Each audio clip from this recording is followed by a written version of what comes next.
There is a quiet hour in the night when the world no longer asks so much of you. The voices of the day have grown faint. The demands that seemed so urgent begin to lose their sharpness. The body which carried you through duties, decisions, movements, and concerns now begins to release its claim upon the outer world. And in this soft withdrawing, something within you becomes available to a deeper truth. I do not ask you tonight to struggle. I do not ask you to fix your life with the tense effort of the waking mind. I do not ask you to chase your desire across the fields of time as though it were somewhere ahead of you, waiting to be captured by force. Tonight, do not try to create. Remember, this is a different instruction from the one most men have accepted. They have been told to make things happen, to force reality, to wrestle with circumstances, to labor inwardly as though imagination were a tool of strain. But the deeper law is not fulfilled through anxiety. It is not fulfilled by the one who trembles before the future and calls that trembling faith. The fulfilled reality is not asking to be forced, it is asking to be recognized. There is a reality already yours in consciousness. There is a fulfilled state already present within the infinite mansion of being.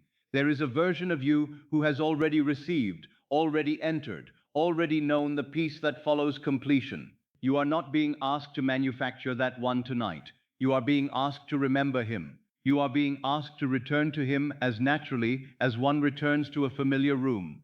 You do not struggle to remember what is yours. You do not fight to remember your own name. You do not plead with memory to give back what it knows. When something is remembered, it carries with it a quiet authority. It has a certainty that does not need to shout. It has a softness that does not need to prove itself. That is the feeling I want you to discover tonight. Not the feeling of reaching, but the feeling of recognition. And before you move more deeply into this night, make one small outward gesture that agrees with the inward movement you are now beginning. Subscribe to this channel, not as a careless habit, not as something done without meaning, but as a quiet declaration that you are willing to return to the law until remembrance becomes natural in you.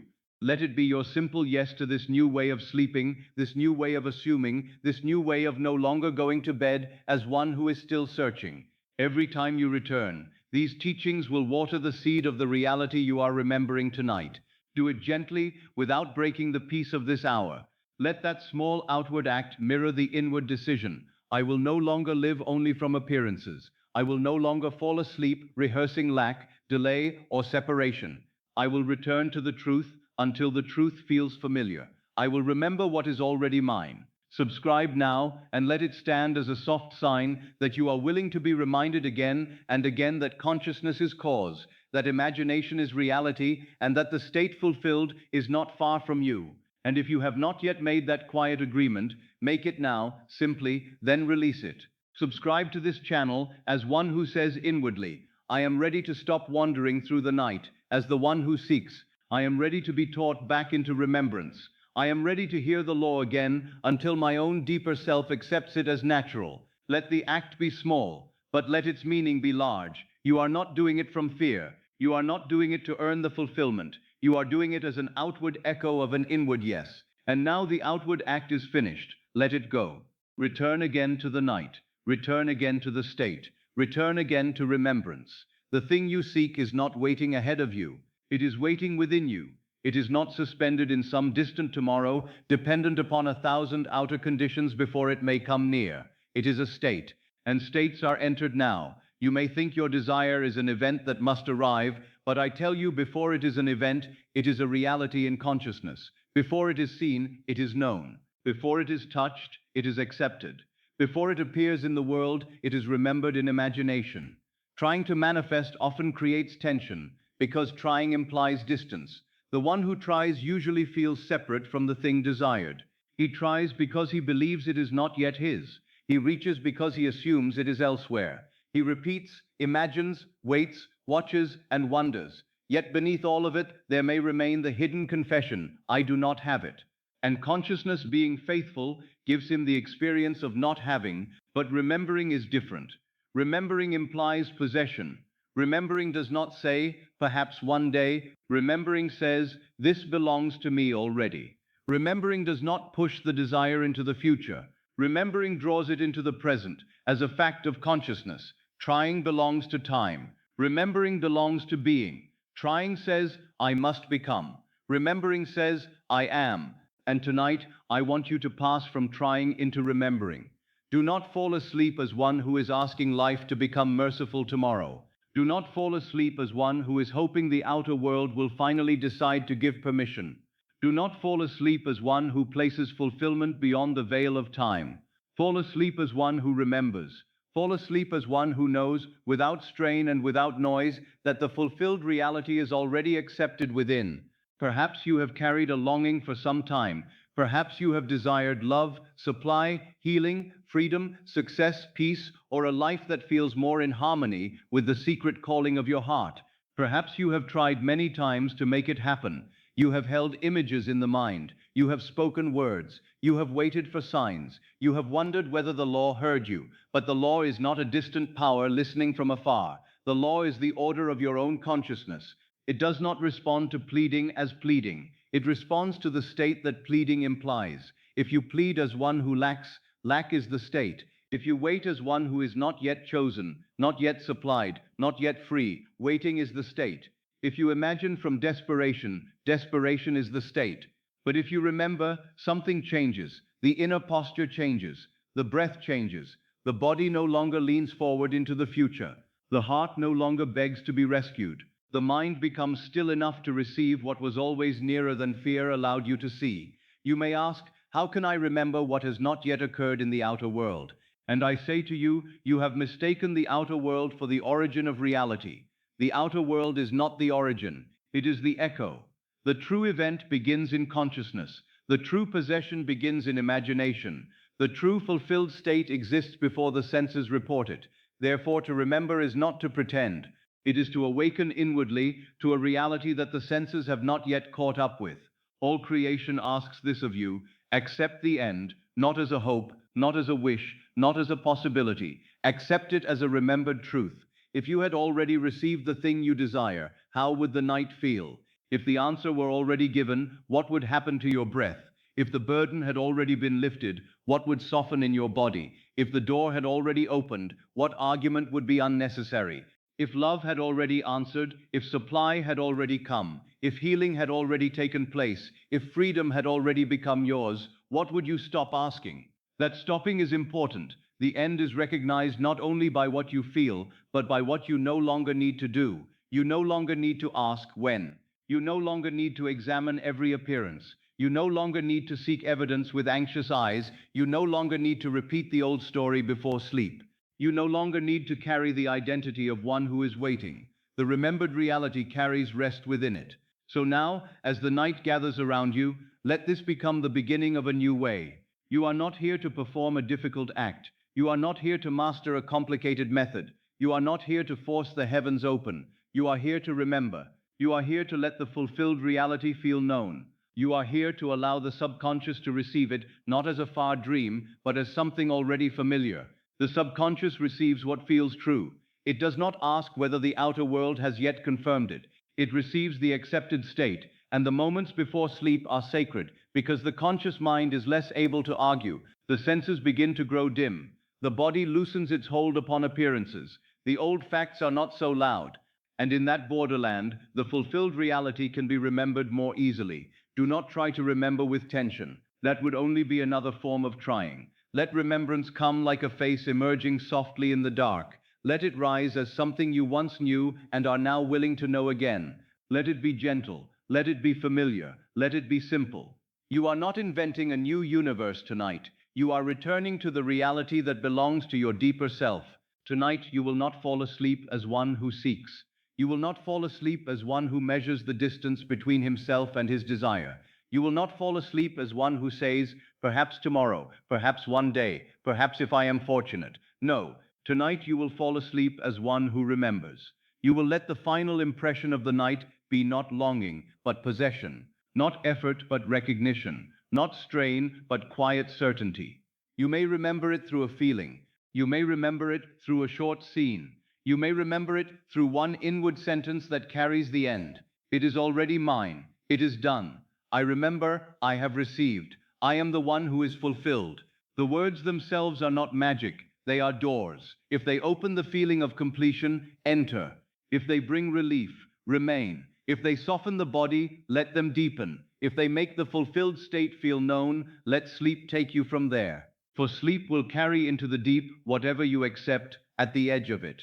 If you carry worry, worry descends. If you carry lack, lack descends. If you carry waiting, waiting descends. But if you carry remembrance, remembrance descends, and the subconscious, faithful and creative, begins to clothe that remembered reality in the garments of the world. This is why the last feeling of the night matters. It is not merely a mood, it is an instruction. It is not merely emotion, it is a seed. And tonight the seed is not, I am trying. The seed is, I remember. The seed is not, I hope it will come. The seed is, it is already mine. The seed is not, I must create this from nothing. The seed is, the fulfilled reality already exists in consciousness, and I now return to it. Let the outer world grow quiet now. Let the old effort begin to fade. Let the part of you that has been trying so hard rest from its labor. It has done enough. It has searched enough. It has asked enough. It has strained enough.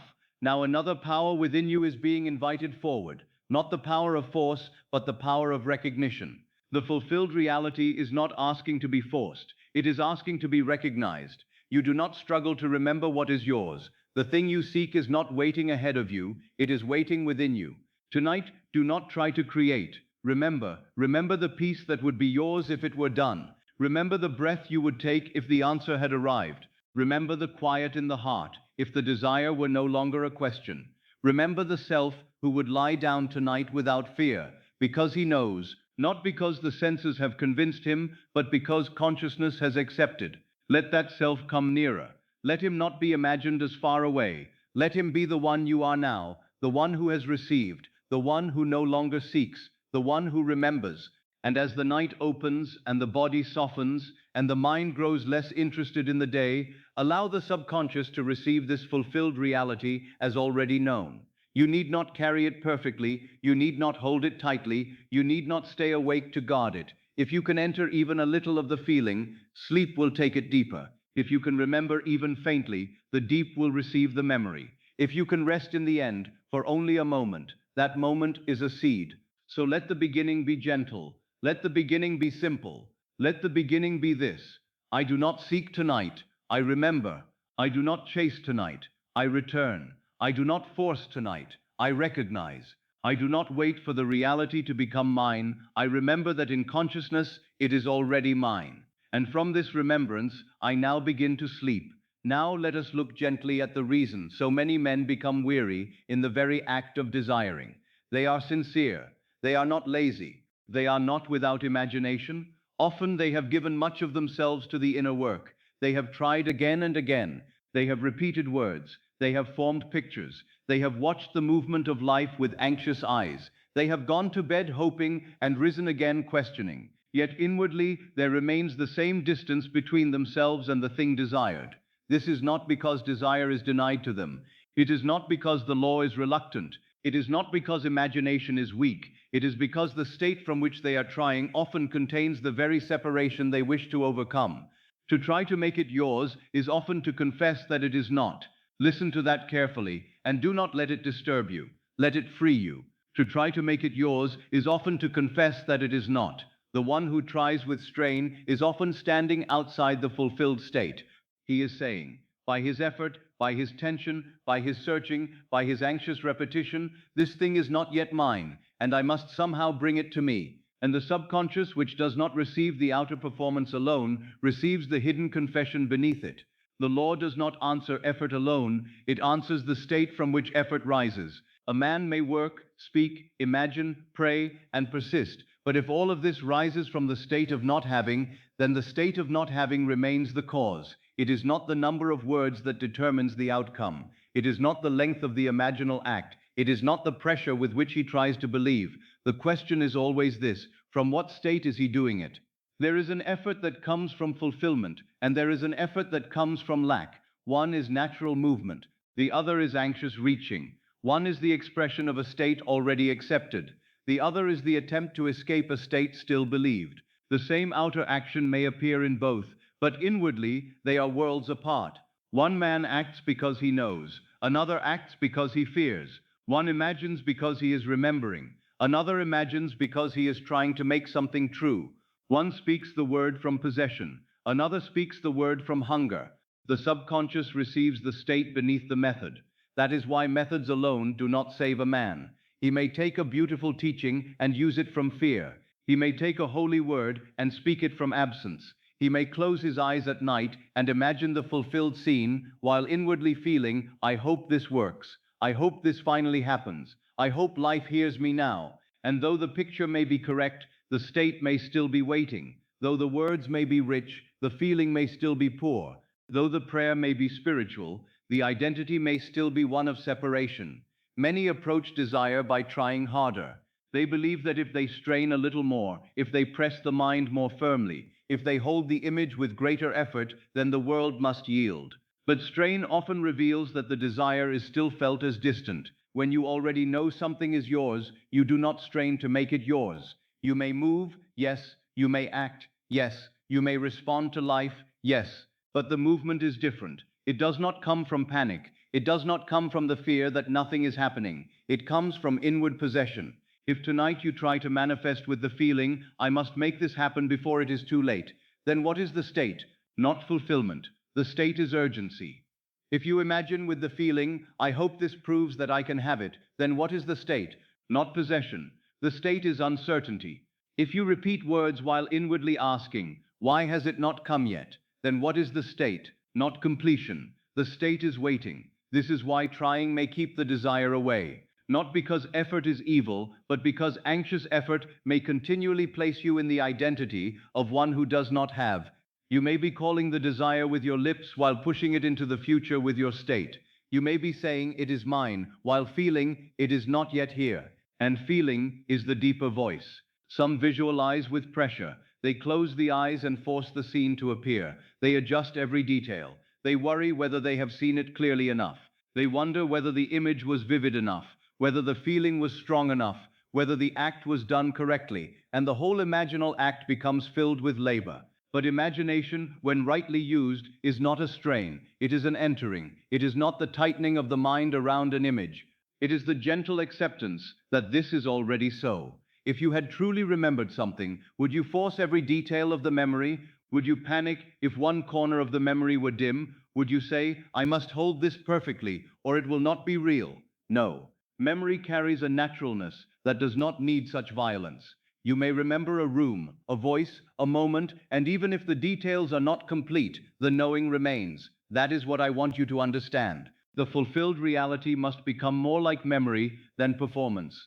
Others affirm from lack. They speak noble words, but they speak them as one begging to be convinced. They say, I am loved, while feeling unloved. They say, I am supplied, while feeling abandoned. They say, I am successful, while feeling defeated. They say, I am healed, while feeling imprisoned in the old condition. And then they become angry with the words, as though the words betrayed them. But the words did not betray them. The state wearing the words was different from the words themselves. A phrase spoken from lack can become another witness to lack. Every repetition may say secretly, I must keep saying this because it is not true. I must keep forcing this because I do not believe it. I must keep declaring this because I am afraid of the opposite. And so the phrase, instead of becoming a doorway into possession, becomes a mask over absence. The subconscious is not deceived by the mask. It receives the face beneath it. This does not mean you must already feel perfect before you speak the word. No. If that were so, the teaching would be useless to many. It means you must use the word to enter the state, not to cover the opposite state. If you say, I am loved, let the words bring you into the feeling of being loved. If you say, I am supplied, let the words lead the body into relief. If you say it is done, let the words end the argument for a moment. If the phrase does not lead you into the state, pause, soften, return, let it become alive.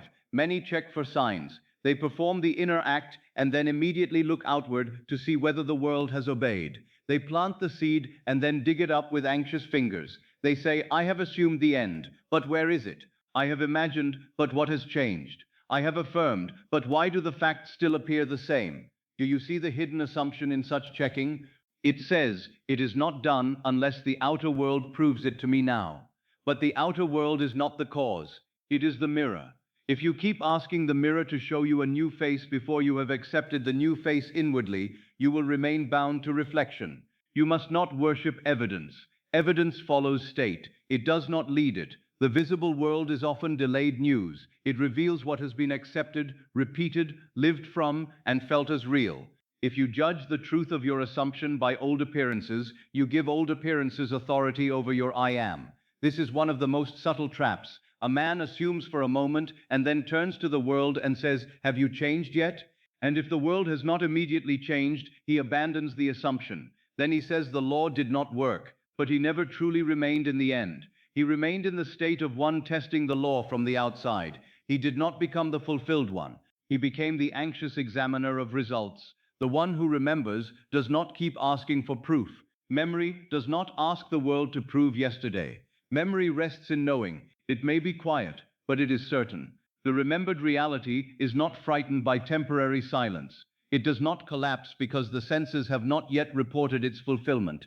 It knows that consciousness is cause and that the world must follow. Others ask when it will come. When will it happen? When will I see it? When will the message arrive?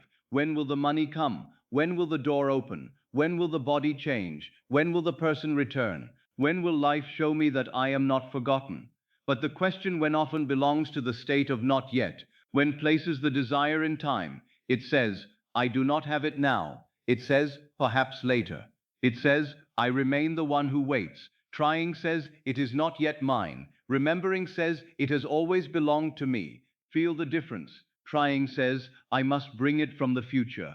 Remembering says, I return to it now. Trying says, I must wait until it appears. Remembering says, I accept that it is already real in consciousness.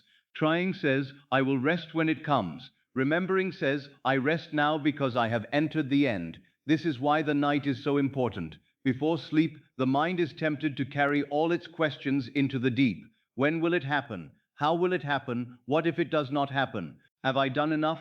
Am I doing it correctly? These questions may seem innocent, but they often plant waiting. They plant uncertainty. They plant the state of one who has not yet received. And then the morning comes bearing the same atmosphere, because the night faithfully carried it into the subconscious. Tonight, you will not carry when into sleep. You will carry it is done. You will not carry how into sleep. You will carry I remember. You will not carry will it come into sleep. You will carry it is already mine. You will not fall asleep as one measuring distance. You will fall asleep as one recognizing possession. Many try to believe. That phrase itself reveals the difficulty. They try to believe because belief has not yet become natural. They force faith as though faith were a muscle of tension. But true belief is closer to recognition than effort.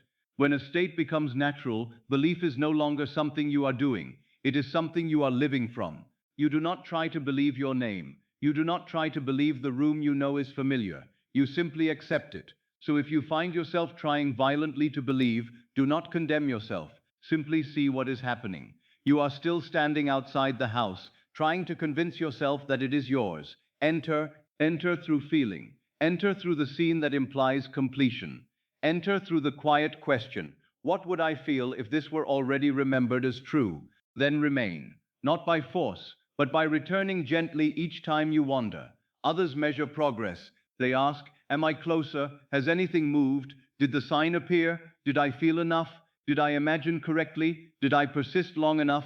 But measurement can become another form of delay. The one who measures is often not living in the end. He is living in between. He is counting the distance between what he sees and what he wants, and by counting it, he often keeps it alive. If you were already there, would you measure the road? If you had already arrived, would you keep asking how many miles remain? If the desire were remembered, would you be checking whether it is approaching? No. Arrival has a different feeling. It is not restless. It is not examining. It is not constantly comparing. It is quiet. It is possessed. It is inwardly settled. This does not mean you become indifferent or dead within. It means you cease feeding the identity of one who lacks. You may still feel tenderness toward your desire. You may still enjoy the imaginal act. You may still return to it lovingly, but you do so from remembrance, not hunger. You revisit the fulfilled state as one revisits a beloved memory, not as one begging a future to become merciful. Look carefully at the struggle you may have known. Perhaps your struggle was not evidence of devotion. Perhaps it was evidence that you were still identified with not having. Perhaps the pressure you placed upon yourself was not proof of faith, but proof that the desire still felt far. Perhaps the constant checking, asking, affirming, forcing, measuring, and waiting was the old state wearing the clothing of spirituality. Let this recognition be gentle. Do not use it to punish yourself. I do not speak this so that you may say, I have done everything wrong. No, I speak it so you may lay down what is heavy.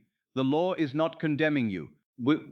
It is inviting you into a simpler state. It is showing you that the fulfilled reality does not require you to exhaust yourself at the gate. It asks you to enter. The one who tries is often the one who assumes it is not done. Let that be seen clearly. If you are trying to be loved, you may still assume you are unloved. If you are trying to become wealthy, you may still assume lack. If you are trying to be chosen, you may still assume rejection. If you are trying to be healed, you may still assume the old identity. But when you remember, the center changes. I remember being loved. I remember being supplied. I remember being chosen. I remember being free. I remember the reality that is already mine. This is not memory of a past event as the world measures time. It is memory of the fulfilled state in consciousness. It is imagination accepted with the certainty of something known. It is the end felt as natural. It is the desire no longer approached as an object, but worn as identity. Let me say this again, softly, because the night is listening with you. The Lord does not answer effort alone. It answers the state from which effort rises. Therefore, you need not make yourself more frantic. You need not become more desperate. You need not force the mind to perform. You need not pile method upon method. You need only change the state. If you imagine, imagine as one who remembers. If you affirm, affirm as one who recognizes. If you pray, pray as one who has entered the answer. If you sleep, sleep as one who has received. The method is secondary. The state is first. A simple imaginal act from possession is greater than 100 rituals from lack. A quiet feeling of completion before sleep is greater than hours of anxious performance. One moment of true remembrance can do what years of strained effort could not do, because remembrance implies the thing is yours. Perhaps you have been saying, I must manifest this. Tonight, change it. Say instead, I remember this. I remember the feeling of its completion. I remember the self who lives there. I remember the peace after the answer. I remember the relief after fulfillment. I remember the world from the state of having received. These words do not push the desire away. They draw you inwardly into possession. And if the mind says, but it has not happened yet, let it become quiet. The mind speaks from the senses. The senses report shadows. You are learning to live from cause. What has not yet appeared to the senses may already be accepted in consciousness. And what is accepted in consciousness, if sustained, must find its way into form. Do not let the old habit of trying persuade you that effort is superior to acceptance. There is a divine rest that is more powerful than strain. There is a Sabbath in consciousness, a rest from the belief that you must make the world move by anxiety. Enter that rest tonight. The desire is not brought nearer by trembling. It is recognized by being. When you lie down tonight, notice if you are still trying. Notice if the body is leaning forward into tomorrow. Notice if the mind is asking, will it come? Notice if the heart is waiting for permission. Then gently withdraw from that posture. Do not fight it. Do not scold yourself. Simply remember. Return to the end. Return to the already done. Return to the inner fact. I am not trying to be. I remember that I am. I am not trying to receive. I remember that I have received. I am not trying to become whole. I remember the wholeness that is already mine. I am not trying to reach the fulfilled reality. I remember it from within. Let these sentences slow the mind. Let them loosen the old labor. Let them reveal the hidden assumption that may have been living beneath your methods. If you have been trying too hard, it is only because you forgot, and now you may remember again. The whole purpose of this night is not to add another burden to you. It is to remove one. You are not required to keep proving your desire. You are not required to keep asking whether you are worthy. You are not required to stare at the world until it changes. You are asked to accept the fulfilled state, to feel it as remembered, and to let the subconscious receive it while you rest. The one who seeks is restless. The one who remembers can sleep. And sleep is important because it carries the final state into the deep. If you fall asleep trying, you plant trying. If you fall asleep waiting, you plant waiting. If you fall asleep measuring, you plant distance. But if you fall asleep remembering, you plant possession. So let tonight be different, not because you strain more, but because you strain less. Not because you perform better, but because you assume more deeply. Not because you chase the desire with greater urgency, but because you stop treating it as distant. Trying says, it is not yet mine. Remembering says, it has always belonged to me. Trying asks the future to give. Remembering accepts the present state of possession. Trying watches the world. Remembering enters consciousness. Trying waits to rest. Remembering rests now. And as you rest now, the old struggle begins to lose its authority. You may realize that the door was never opened by pressure. It was opened by identity. The desire was not waiting for you to exhaust yourself. It was waiting for you to know yourself differently. It was waiting for you to stop standing outside as a beggar and enter within as the one to whom the fulfilled reality belongs. Now, let the words become quieter within you, not as a lesson to analyze, but as a truth to sleep with. The law does not answer effort alone. It answers the state from which effort rises. Therefore, I choose the state.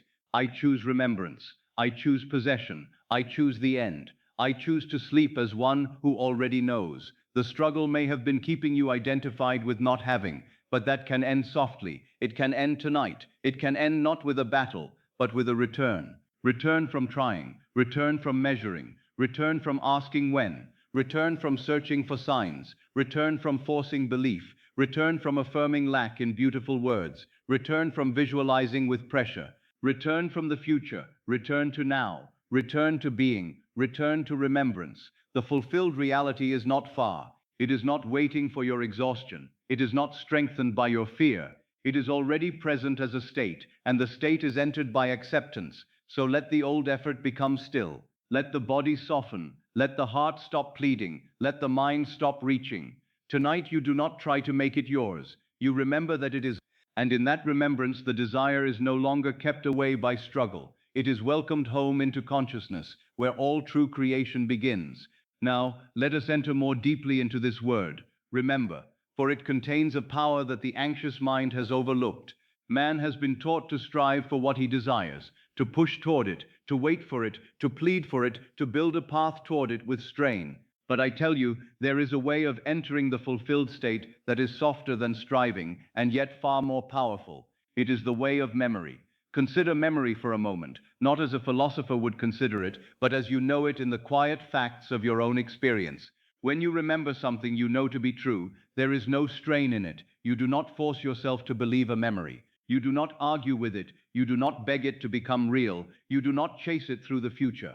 You do not ask whether it belongs to you. It has the feeling of already being possessed. It is inwardly known. Memory has a very peculiar calmness. It does not need to shout. It does not need to persuade. It does not need the world to come and certify it at every hour.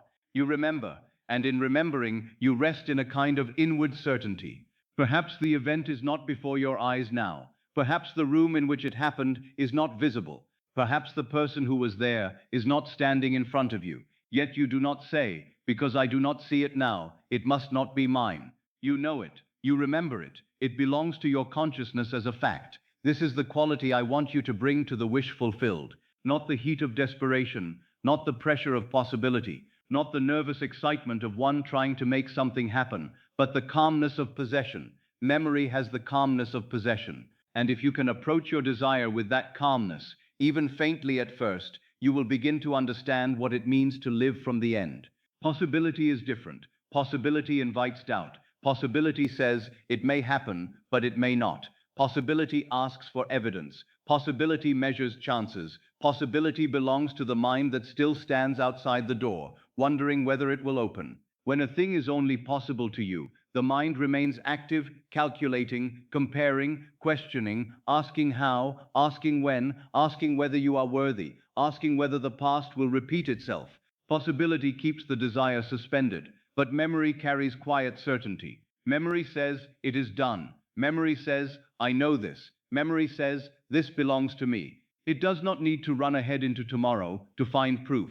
It does not need to search the outer world with anxious eyes. It has already entered possession inwardly, and this inward possession is the secret of the wish fulfilled. I am not asking you to pretend tonight. Pretending is still often an effort. Pretending knows the thing is not true and tries to behave as though it were. I am asking you to remember. Remembering is imagination accepted as already true. That is the distinction. Imagination, when treated as fantasy, remains distant.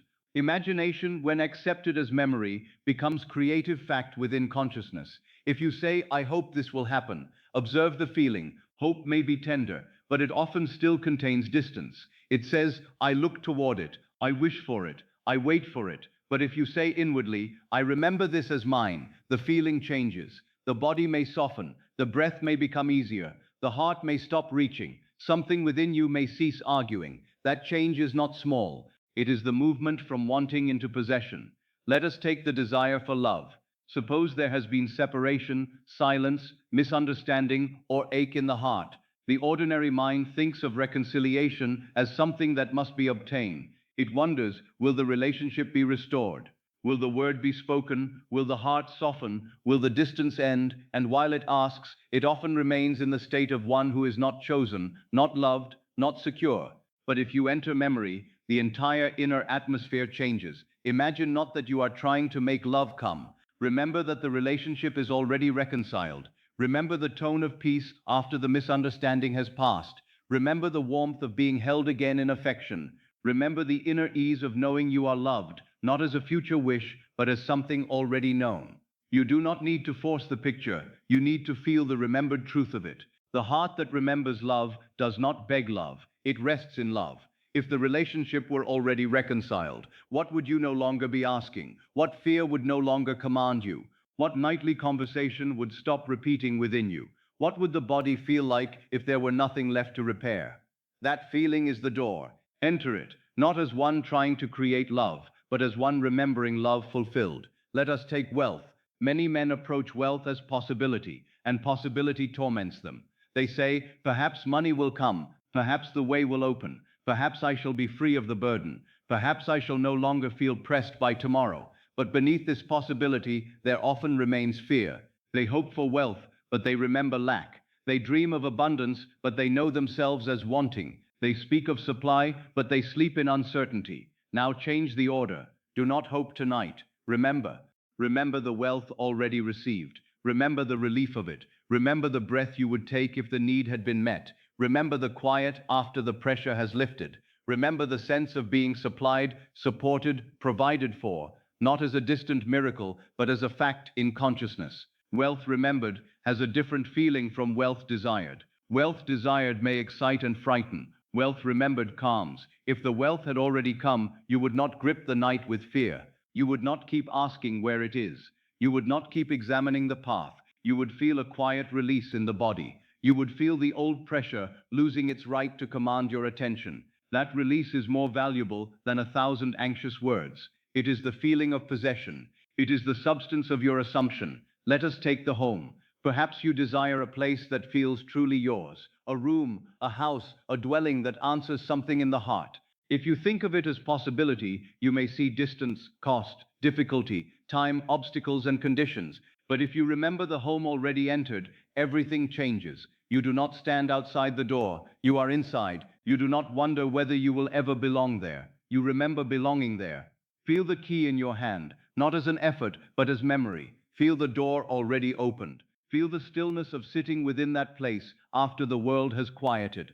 Feel the simple fact of being there, not getting there, not hoping to get there, being there. The home already entered, the desire already fulfilled, the state already occupied. Memory has no strain because it does not travel toward the place. It lives from within it. Let us take healing. If you approach healing only as possibility, you may find yourself watching the body anxiously, measuring every sensation, asking whether improvement has begun, fearing the old story, rehearsing the condition, wondering whether life will grant freedom. But if healing is remembered, the inward experience is different. You remember the body at peace. You remember ease. You remember moving without fear. You remember the quiet confidence that wholeness is natural. Do not force the body in imagination. Do not battle the old condition in your mind. Remember health. Remember relief. Remember the feeling of being whole, not as an argument against appearance, but as a deeper fact accepted in consciousness. The body too responds to states. The subconscious receives what is impressed upon it with feeling. If before sleep the feeling of wholeness becomes remembered, it descends into the deep as instruction. Let us take success. Many desire success, yet they approach it with strain. They ask, will I be recognized? Will I accomplish it? Will I be chosen? Will my work bear fruit? Will I prove myself? And beneath such questions may live the state of uncertainty. But success remembered is not anxious. Success remembered is established. It does not seek applause to become real. It knows the work is accepted. It knows the door has opened. It knows the place has been taken. Remember the success already established. Hear the congratulation after it is done. Feel the hand extended in approval. Feel the quiet satisfaction of completion. Feel the ordinary day after success has become part of your life. Do not make it theatrical. If theater awakens doubt, make it natural, make it remembered, make it inwardly known. Let us take freedom. A man may long for freedom from debt, from fear, from bondage, from a circumstance that has seemed to enclose him. If freedom is only possibility, the prison may still feel more real than the release. But if freedom is remembered, then the inner man begins to stand outside the prison. Remember the freedom already lived. Remember walking without the chain. Remember the breath of liberty. Remember the absence of the old burden. Remember yourself after deliverance, not before. There is a difference between imagining escape and remembering freedom. Escape keeps the mind focused on the prison. Freedom remembers the open air. Escape says, how do I get out? Freedom says, I am out. Escape says, perhaps one day. Freedom says, it is done. This difference is subtle to the intellect, but enormous to the subconscious. Now you may ask, how can I remember what the world says has not happened? And I answer, because imagination is not bound by the testimony of the senses. The senses report the shadow. Imagination enters the cause. In the world of Caesar, as I have called it, men speak of past and future. They say this has happened, that has not happened. But in consciousness, states exist now. The fulfilled state is available now. To remember is to identify with that state until it carries the same inner certainty as memory. Remembering is imagination accepted as already true. Let that become very clear. You may first imagine the desired reality. You may form a scene, a phrase, a mood, a simple inner knowing. But if you treat it as something you are trying to make real, it remains at a distance. When you accept it as already true in the only place where creation begins, imagination becomes memory. It carries authority. It carries rest. It carries the quiet seal of possession. You do not force yourself to believe a memory. Therefore, do not force the wish fulfilled as though you were trying to squeeze belief out of the mind. Let it come as recollection. Let it feel familiar. Let it feel as though you are returning to something your deeper self already knows. That is why this practice is so suited to the night. In the day, the outer world is loud. It asks for answers. It presses the senses. It persuades you that appearances are final. But at night, the senses soften. The outer world withdraws. The mind grows less sharp in its resistance. And what has been imagined can be accepted more easily as remembered. At the edge of sleep, say not, I hope. Say, I remember. Say not, may it come. Say, it is already mine. Say not, I must make this happen. Say, the reality is already fulfilled in consciousness. Let the words become gentle. Let them be less like a command shouted at life and more like a recognition whispered to the soul. I remember, it is already mine. It is done. I remember the peace of it. I remember the relief of it. I remember the self who has received. Do not rush through these words. Let each one become an atmosphere. I remember. Feel how that differs from I am trying. I remember. Feel how that differs from I am waiting. I remember. Feel how that differs from I am hoping. The word itself, if accepted, turns the mind away from future distance and toward inward possession. Possibility may still whisper to you. It may say, but what if it does not happen? It may say, where is the evidence? It may say, you are only imagining. Let it whisper. You need not answer every voice. Memory does not defend itself before every doubt. It simply remains. If an old thought rises, return to the remembered state, not with anger, not with fear. Return gently. The remembered reality grows stronger each time you return. If the desire were remembered instead of hoped for, you would feel different immediately. Perhaps not completely, perhaps not dramatically, but something would change. The body would not lean so desperately toward the future. The heart would not beg as before.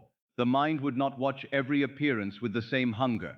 There would be a little more rest, a little more certainty, a little more inward possession, and that little is the beginning of a new state. Do not despise a small beginning. A memory may first come faintly, a scene may first feel dim, a feeling may first appear only as a trace, but if you do not trample it with doubt, it can deepen. If you revisit it lovingly, it becomes more familiar. If you sleep from it, it descends. If you return to it when the world contradicts it, it gains authority.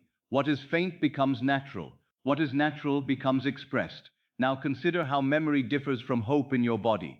Hope often looks forward. It reaches, it stretches, it waits. It may be beautiful, but it may also be restless. Memory rests back. It settles. It knows. It does not lean forward with hunger. It abides. This is why memory is such a powerful model for the wish fulfilled. The fulfilled state does not lean toward its own fulfillment. It lives as fulfilled.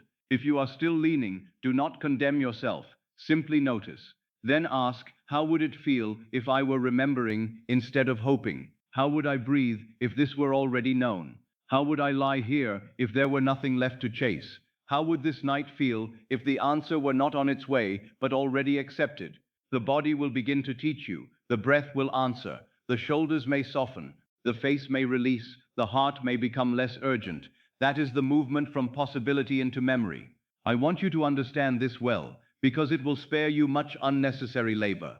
You do not need to make the fulfilled state dramatic. You need to make it known. You do not need to feel wild excitement. You need to feel possession. You do not need to convince the world. You need to accept the state. Memory has the calmness of possession, and possession is the inner mark of fulfillment.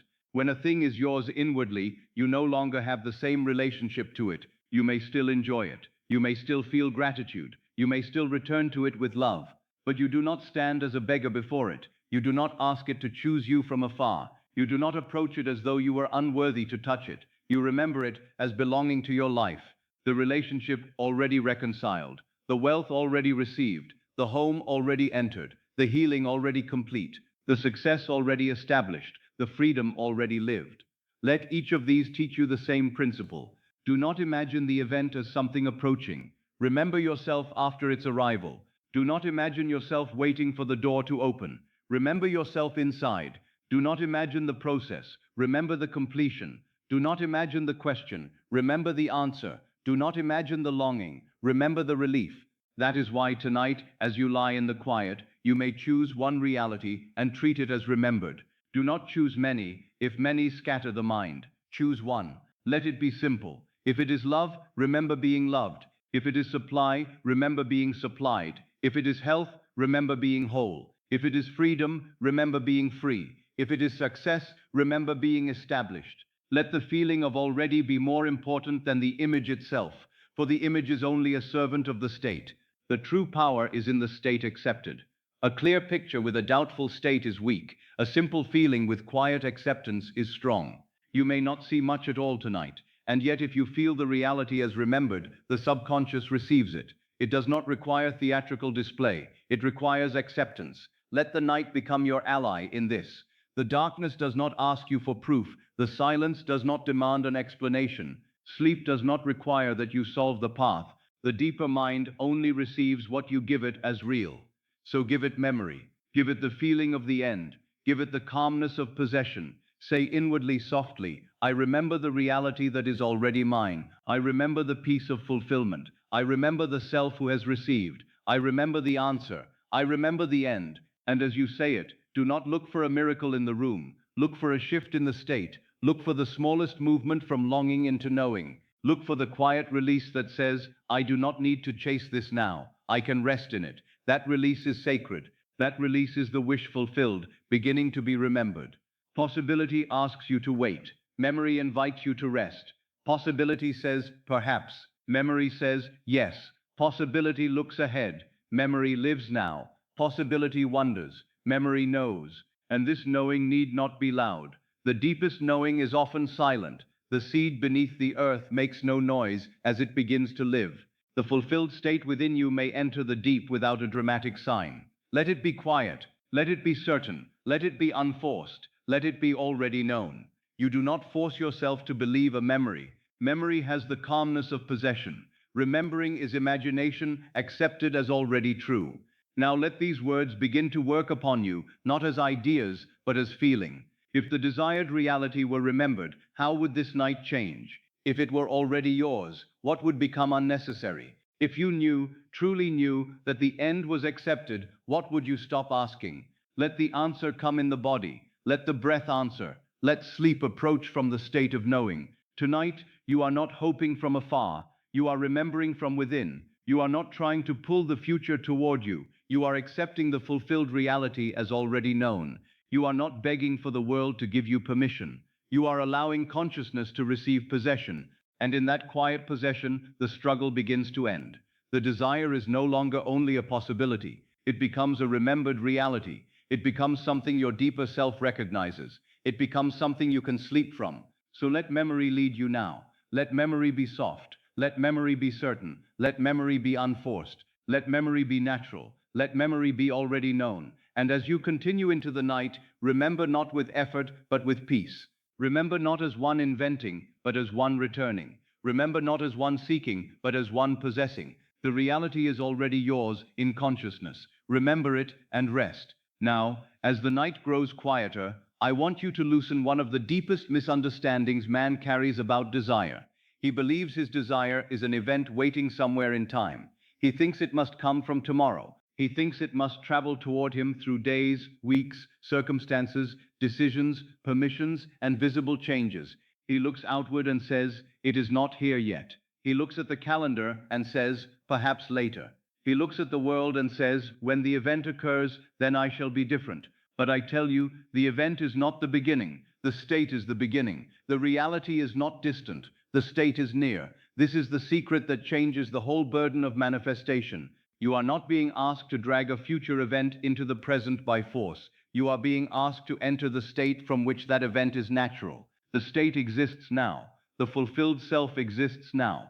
The reality you seek is not first a thing in the world. It is first a position in consciousness. And consciousness is not bound by the clocks and measures of the outer world.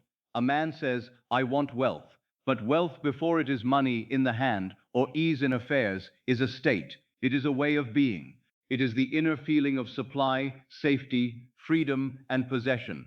A man says, "I want love," but love before it is a visible embrace or a spoken word is a state. It is the inner feeling of being chosen, cherished, wanted, and at peace. A man says, "I want success," but success before it is recognition or achievement is a state. It is the feeling of being established, accepted, capable, and already standing where he once hoped to stand.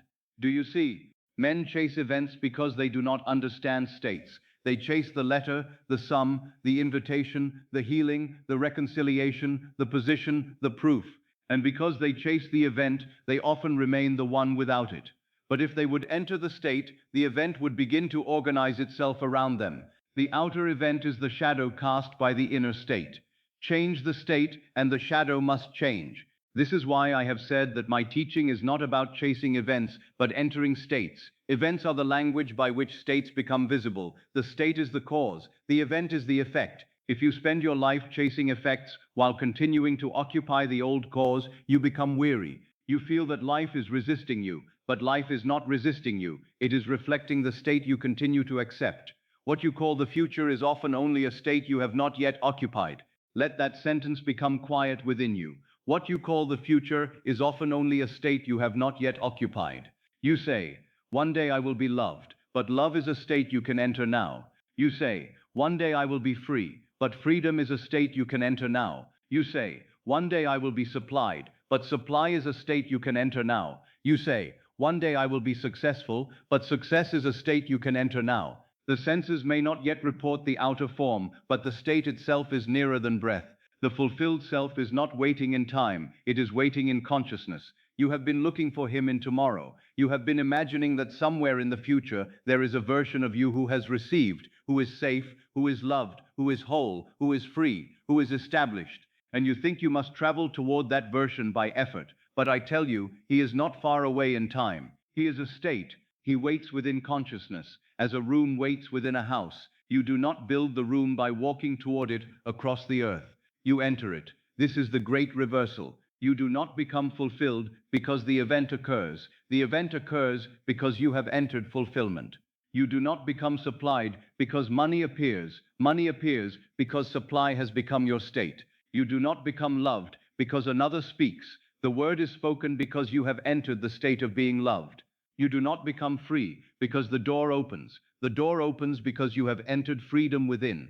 The world says, let the event happen and then become. The law says, become, and the event must follow. This becoming is not strain. It is not pretending with tension. It is not forcing yourself to ignore the world. It is the quiet assumption of the state. You assume the feeling of the fulfilled self. You wear the identity inwardly. You see from it. You rest in it. You let it become natural enough for the subconscious to accept it as true. And when the subconscious accepts a state as true, life begins to make it visible. There is a difference between wanting and being. Wanting points toward the state from outside it. Being lives from the state itself. Wanting says, I desire freedom. Being says, I am free. Wanting says, I long for love. Being says, I am loved. Wanting says, I hope to be supplied. Being says, I am supplied. Wanting keeps the eyes upon the absence. Being carries the feeling of possession. Wanting belongs to the one who still feels separation. Being belongs to the one who remembers. You may want intensely and yet remain outside the state. Intensity is not the same as occupation. A man may desire wealth with all his heart and still think from poverty. He may desire love and still think from rejection. He may desire success and still think from failure. He may desire healing and still think from bondage. Desire alone does not change the state. Desire is the call. Assumption is the entrance. And there is also a difference between seeking and remembering. Seeking says, it is elsewhere. Remembering says, it is already known. Seeking looks for the door. Remembering stands inside the room. Seeking asks for signs. Remembering rests in possession. Seeking belongs to the old self trying to obtain. Remembering belongs to the fulfilled self, recognizing what is already true in consciousness. Tonight, I do not want you to seek. I want you to remember. I do not want you to want in the old way. I want you to be. I do not want you to strain toward an event. I want you to enter the state. The event will be attended to by the law. The state is your responsibility. Think of states as garments.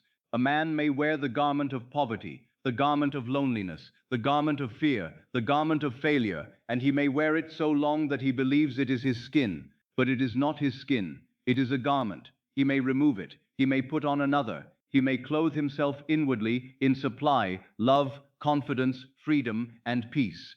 At first, the new garment may feel unfamiliar, but if he wears it faithfully, it becomes natural.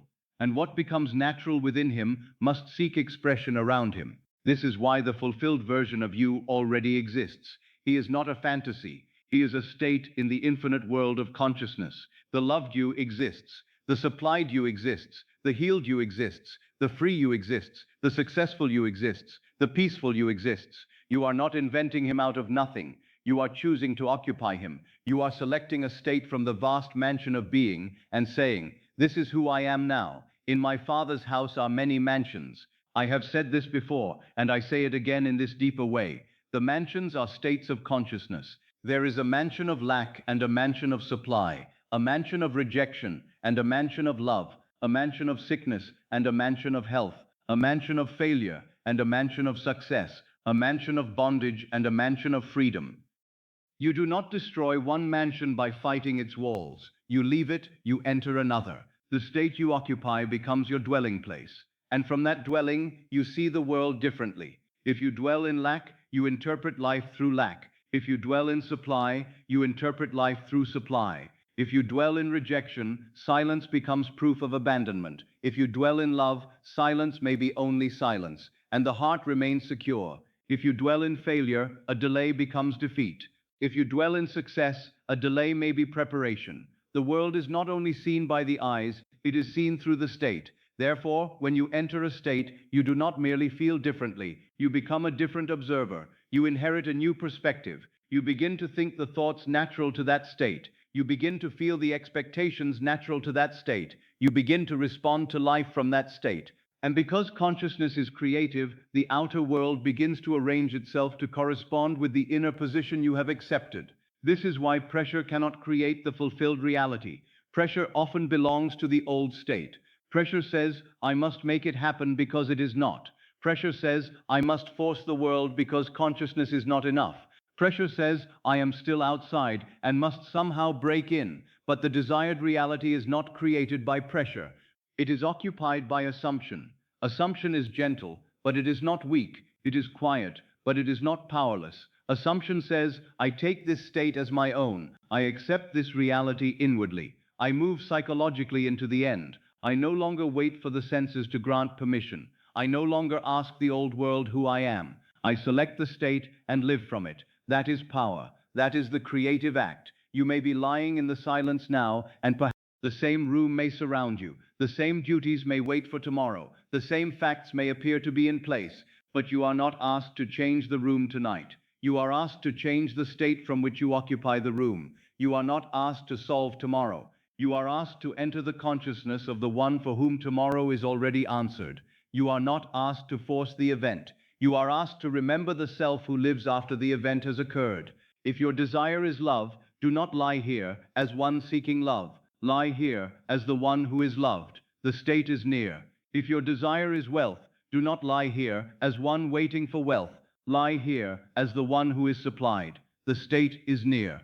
If your desire is healing, do not lie here as one pleading for healing. Lie here as the one who is whole. The state is near. If your desire is freedom, do not lie here. You may say, but I do not yet feel it fully. That is all right. Do not make that another burden. A state may be entered gently. At first you may only touch the doorway. You may only sense the first breath of relief. You may only feel a faint peace. Do not despise it. Enter as far as you can without strain. A faint acceptance is better than a violent effort. A quiet assumption is better than anxious performance. The state grows more natural as you return to it. The old state may still call to you. It may say, look at the facts. Look at the evidence. Look at what has happened before. Look at what has not yet changed. But appearances are not the final truth. They are the visible form of former states. Do not allow a former state to instruct the new one. Do not let yesterday's reflection tell you who you are tonight. Tonight, you are learning to live from cause. The state is cause. The world is effect. The state is inward. The state is now. The event appears in time. The state is entered by consciousness. The event is arranged by the law. Keep this order clear, and you will not be so easily disturbed. You have spent too long believing that the event must come first. When I am loved, then I will feel loved. When I have money, then I will feel supplied. When I am healed, then I will feel whole. When I am successful, then I will feel established. But this is the reasoning of the world. The world places feeling after fact. The law places feeling before fact. The feeling accepted within becomes the fact expressed without. This does not mean you deny the world in a shallow way. It means you put the world in its proper place. The world is a mirror. Do not ask the mirror to smile before you smile. Do not ask the reflection to move before you move. Do not wait for the outer fact to give you the inner state. Enter the state and let the mirror conform. At night, this becomes easier because the mirror is less demanding. The senses begin to withdraw. The body grows still. The mind is no longer so busy with outward activity. And in that softness, you can enter a state that the day seemed to deny. You can remember the reality that the senses have not yet reported. You can move into the fulfilled self without having to answer every argument of the world. The fulfilled self is not waiting in time. It is waiting in consciousness. He waits as a state of relief. He waits as a feeling of certainty. He waits as a quiet inner posture. He waits in the question, who would I be if it were already done? He waits in the answer, I am that now. If you ask this question sincerely before sleep, it will open the door.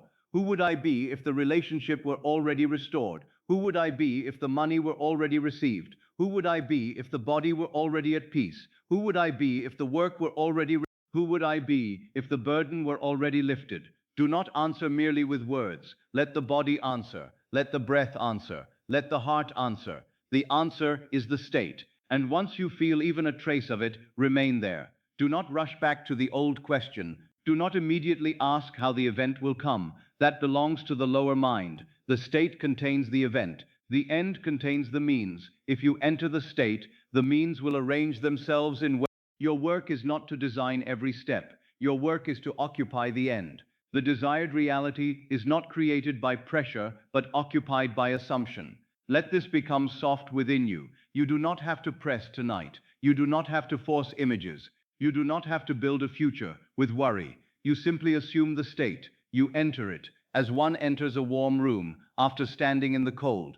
You let it surround you. You let it become your atmosphere. You rest there. A state is not entered by thinking about it only, it is entered by feeling from it. To think about love is not yet to be loved. To think about wealth is not yet to be supplied. To think about freedom is not yet to be free. You must think from the state. You must allow the state to become the place from which you see. If you are loved, how does the night feel? If you are supplied, how does tomorrow feel? If you are healed, how does the body feel? If you are free, how does the breath feel? If you are successful, how does the world appear? These questions do not seek information, they move you into residence. They are doorways. Let them lead you inwardly until the desire no longer feels like something you are looking at from a distance. Let it become the room you occupy. The reality is not distant, the state is near. Say it inwardly if you wish. The reality is not distant, the state is near. The love is not distant, the state of being loved is near. The wealth is not, the state of being supplied is near. The healing is not distant, the state of wholeness is near. The freedom is not distant, the state of liberty is near. The success is not distant, the state of accomplishment is near.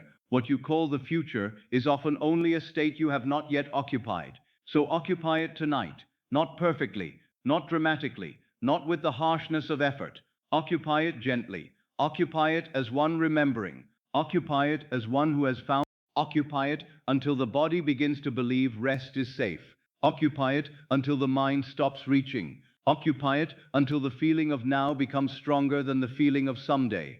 If the mind says, it is not here, answer gently, the state is here. If the mind says, it has not happened, answer gently, consciousness is the beginning. If the mind says, I do not know how, answer gently, the end contains the way. If the mind says, I am seeking, answer gently, I am remembering. This is not a battle, it is a selection. You select the state again and again. The old state may have been selected for years, not always consciously, but repeatedly. That is why it feels familiar. Now the new state must be selected, visited, worn, rested in, slept from, until it too becomes familiar. When it becomes familiar, it becomes natural, and when it becomes natural, it becomes expressed. Do not ask whether the state is real, because the world has not yet shown it. The state is real because consciousness can occupy it.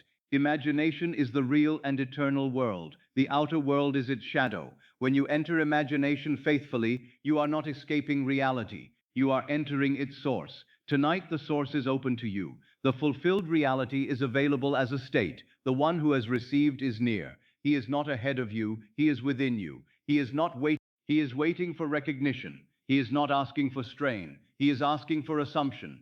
Assume that you are loved. Assume that you are supplied. Assume that you are whole. Assume that you are free.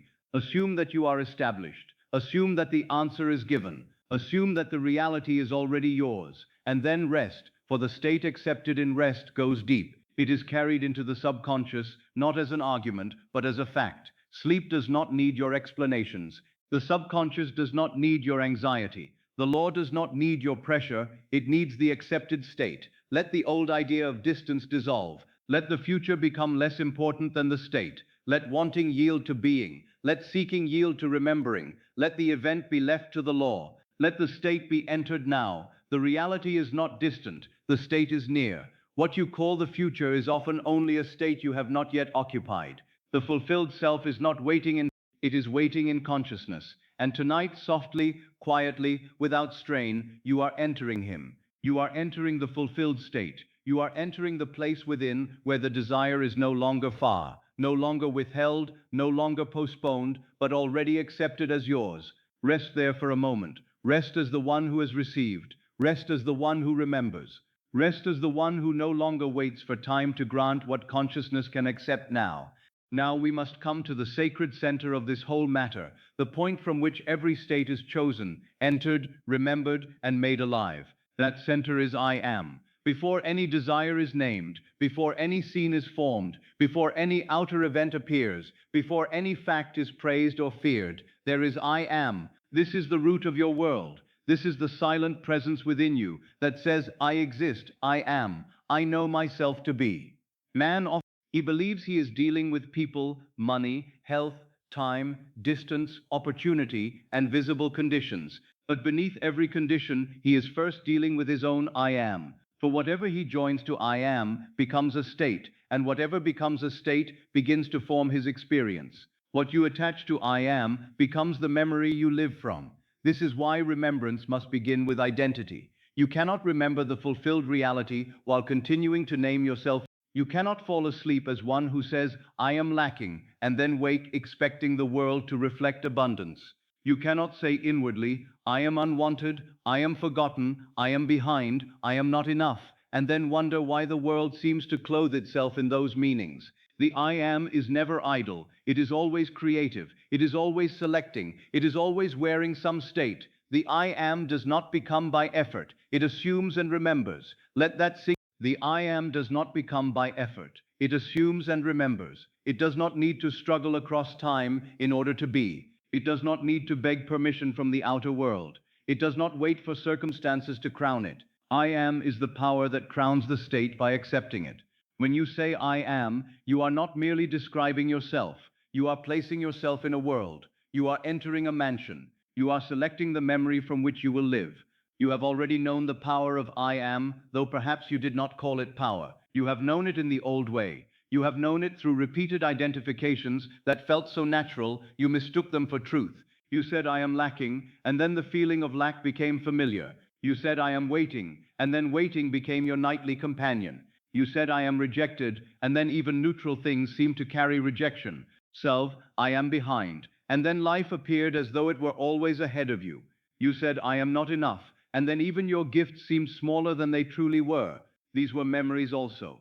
Not memories of the fulfilled reality, but memories of limitation. You remembered yourself as lacking. You remembered yourself as waiting. You remembered yourself as rejected. You remembered yourself as behind.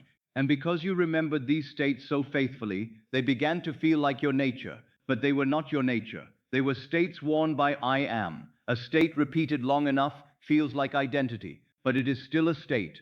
A garment worn for many years may feel like the body, but it is still a garment. And tonight you are learning to remove the garment of incompletion. You are learning not merely to desire a different life, but to remember yourself differently. You are learning to stop placing old names upon the holy I am. You see, the outer world may have suggested many names to you.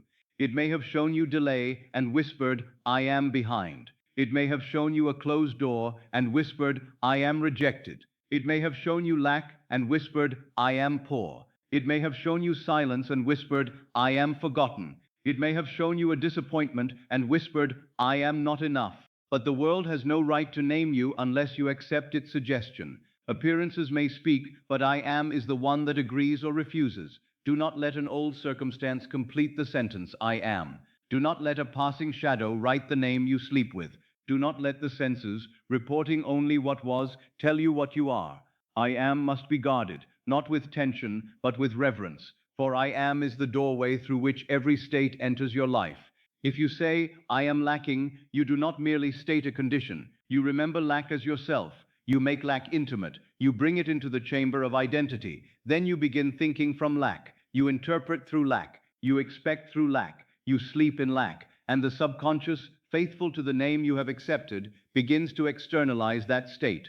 If you say, I am waiting, you make waiting your dwelling. You do not merely wait for one event. You become the one who waits. You look at life from delay. You feel the distance between yourself and fulfillment. You measure the future. You ask when. You sleep with tomorrow still placed above you. And waiting, accepted as I am, becomes a world. If you say, I am rejected, then even love may be misread through rejection. A silence becomes abandonment. A delay becomes proof. A word becomes a wound. The state colors everything it sees. The world is not simply what appears before you. It is what appears before the state you occupy. The rejected one finds rejection because he is looking through rejection. If you say, I am behind, then the whole world seems to be running ahead. Others appear chosen. Others appear successful. Others appear established. You compare, measure, shrink, and suffer. Yet the suffering is not caused by time itself, but by the state named I am behind. The one who remembers fulfillment does not live by comparison. He knows if you say, I am not enough, then even a door that opens may frighten you. Even love offered may be doubted. Even success may be questioned, for the state of not enough cannot peacefully receive. It fears exposure. It fears loss. It fears that the gift does not truly belong. And so the gift is resisted inwardly, before it is even touched outwardly. But now tonight, the old names are being seen, and what is seen may be released. You do not need to fight them. You need only stop calling them I am. Let lack be a passing feeling, not your name. Let waiting be an old habit, not your identity. Let rejection be a shadow, not your truth. Let being behind be a false measurement, not your state. Let not enough be a voice from sleep, not the voice of God within you. Now you will remember differently. You will remember, I am chosen. You will remember, I am supplied. You will remember, I am loved. You will remember, I am healed. You will remember, I am already the one who has received, not as empty words, not as forced declarations, not as noise spoken over fear, but as identities you are willing to enter softly, one by one, until the body no longer argues with them, until the heart begins to rest in them, until the subconscious receives them as familiar. To remember the fulfilled reality is to let I am wear its true state. This is a beautiful thing. To remember the fulfilled reality is to let I am wear its true state. You are not asking I am to become something alien. You are not asking consciousness to perform a trick. You are allowing the deepest self to be clothed in fulfillment rather than limitation. You are removing the false garments and putting on the robe of the end. When you say I am chosen, do not say it as one begging to be chosen. Say it as one remembering the state where love has already answered. Feel the difference. I am chosen. Not, will I be chosen? Not, why was I not chosen? Not, perhaps one day I shall be chosen. I am chosen. Let that phrase move through the heart as a memory of security. Let it quiet the old suspicion. Let it soften the old fear. The chosen one does not chase love in the same way. He rests differently. He sees differently. He receives differently. When you say, I am supplied, do not say it as one staring at lack. The way is not absent. The answer is not beyond the reach of consciousness. Life is not closed. I am supplied. Feel the body release the strain of having to know every channel. Feel the mind stop demanding that the whole road be shown before peace is allowed. I am supplied is not a request. It is identity. When you say, I am loved, do not make it dependent upon a particular sound from the outer world. The state of being loved is within you now. Enter it. I am loved. If a face appears in imagination, let it appear. If no face appears, the state remains. I am loved. Loved by life, loved in consciousness, loved in the secret place where all visible love must begin. The one who is loved does not sleep in abandonment. When you say, I am free, do not wait for the old chain to disappear before you enter freedom. Freedom is a state. I am free. The inner man is not bound by appearances. The door is already open in consciousness. Feel the breath of one who no longer belongs to bondage. Let freedom be remembered before the outer form has caught up. When you say, I am successful, do not say it as one trying to prove himself. The successful one is established inwardly before the world applauds. I am successful. I stand in the state of completion. I am recognized by the law because I recognize myself. I am successful. Let the old hunger to be seen become quiet. Let the inner establishment come first. The world will reflect the state, but the state must not wait for the world. When you say, I am healed, do not make it a battle with the body. I am healed. Let the words point you to wholeness. Let them carry you into the state of peace. I am healed. I remember wholeness. I remember ease. I remember the body as servant, not master. I remember the deep harmony of being. This is not violence against appearance. It is loyalty to cause. And when you say, I am already the one who has received, let that be the great movement of the night. I am already the one who has received, not the one who begs, not the one who waits, not the one who measures the distance, not the one who asks whether it is possible. I am already the one who has received. The desire is no longer outside me as an object. It is within me as identity. The words I am are the beginning of memory. What follows them determines the word. If you say, I am still waiting, you sleep in waiting. If you say, I am already the one who has received, you sleep in possession. If you say, I am not enough, you sleep in incompletion. If you say, I am fulfilled, you sleep in the end. The night receives the state named by I am. This is why I ask you now softly to listen to the inner names you have been using, not with shame, not with fear. Simply listen. What sentence has followed? I am in the privacy of the heart. I am tired. I am afraid. I am alone. I am uncertain. I am behind. I am forgotten. I am not chosen. I am not ready. I am not worthy. These may have become so familiar that you no longer hear them as assumptions. But they are assumptions. They are names placed upon consciousness, and now gently they may be revised, not by violence, but by remembrance. I am not lacking. I am not rejected. I remember being chosen. I am not behind. I remember divine order. I am not enough. I remember the fullness of I am. I am chosen. I am supplied. I am loved. I am free. I am successful. I am healed. I am already the one who has received. Do not hurry these. Let each one be an entrance. I am chosen. What would the body feel if this were remembered as true? I am free. What tomorrow would lose its threat? I am successful. What striving would end? I am healed. What fear would soften? I am already the one who has received. What would sleep feel like if this were your final identity tonight? The I am chooses states. It does not ask permission from them, it enters them. The old state may claim to be more realistic because it has been repeated for a long time, but repetition is not truth. Familiarity is not destiny. The fact that you have remembered limitation does not mean you must continue to remember it. You may remember again, you may choose again, you may occupy again. A man who has lived in one house for many years may move into another. At first, the old house may appear in memory. He may reach for a door that is no longer there. He may expect the old room. He may feel the strangeness of the new place. But if he remains, the new place becomes home. So it is with states.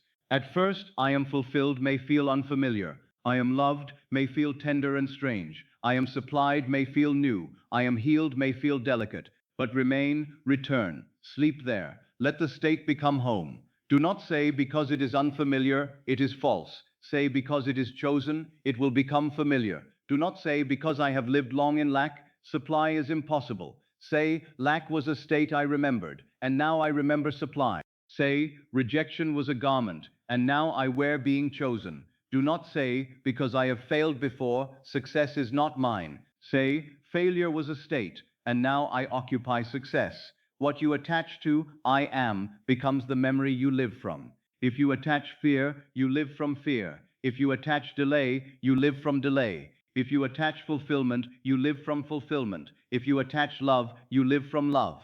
If you attach wholeness, you live from wholeness. And what you live from, you eventually live in. This is not merely a change of words. It is a change of self.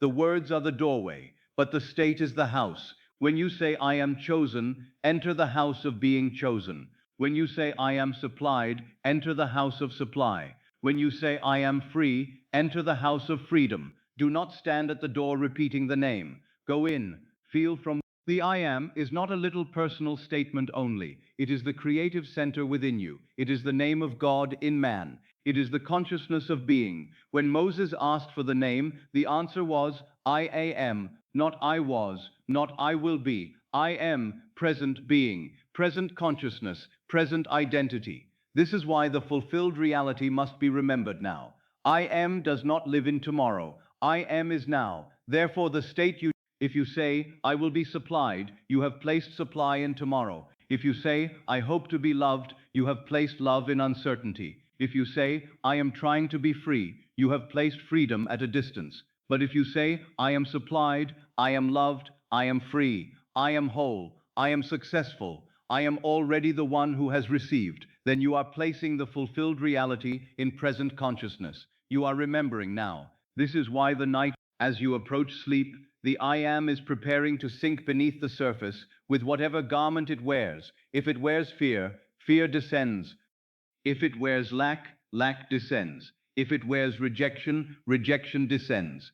But if it wears fulfillment, fulfillment descends. If it wears love, love descends. If it wears supply, supply descends. If it wears wholeness, wholeness descends. Sleep carries I am into the deep. So before sleep, ask yourself, who am I taking into the deep tonight? Am I taking the one who is still waiting? Am I taking the one who is afraid? Am I taking the one who feels forgotten? Am I taking the one who is trying to earn his desire? Or am I taking the one who remembers, the one who has received, the one who is loved, supplied, free, healed, chosen, established?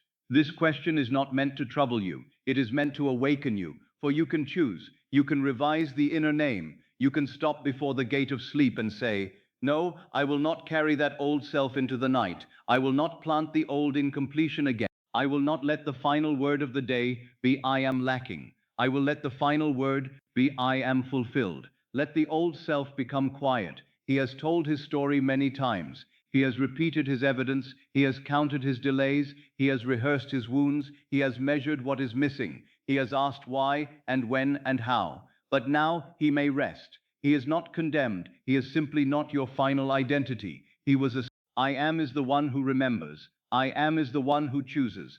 I am is the one who occupies states. I am is not imprisoned by the state it once wore. I am may remember fulfillment now. Say softly within yourself, I remember who I am, not who the old world said I was, not who fear named me, not who lack described, not who rejection wounded. I remember who I am. I am chosen. Let these not be many affirmations scattered through the mind. Let them become one atmosphere fulfilled. The fulfilled one may be chosen, supplied, loved, free, successful, healed.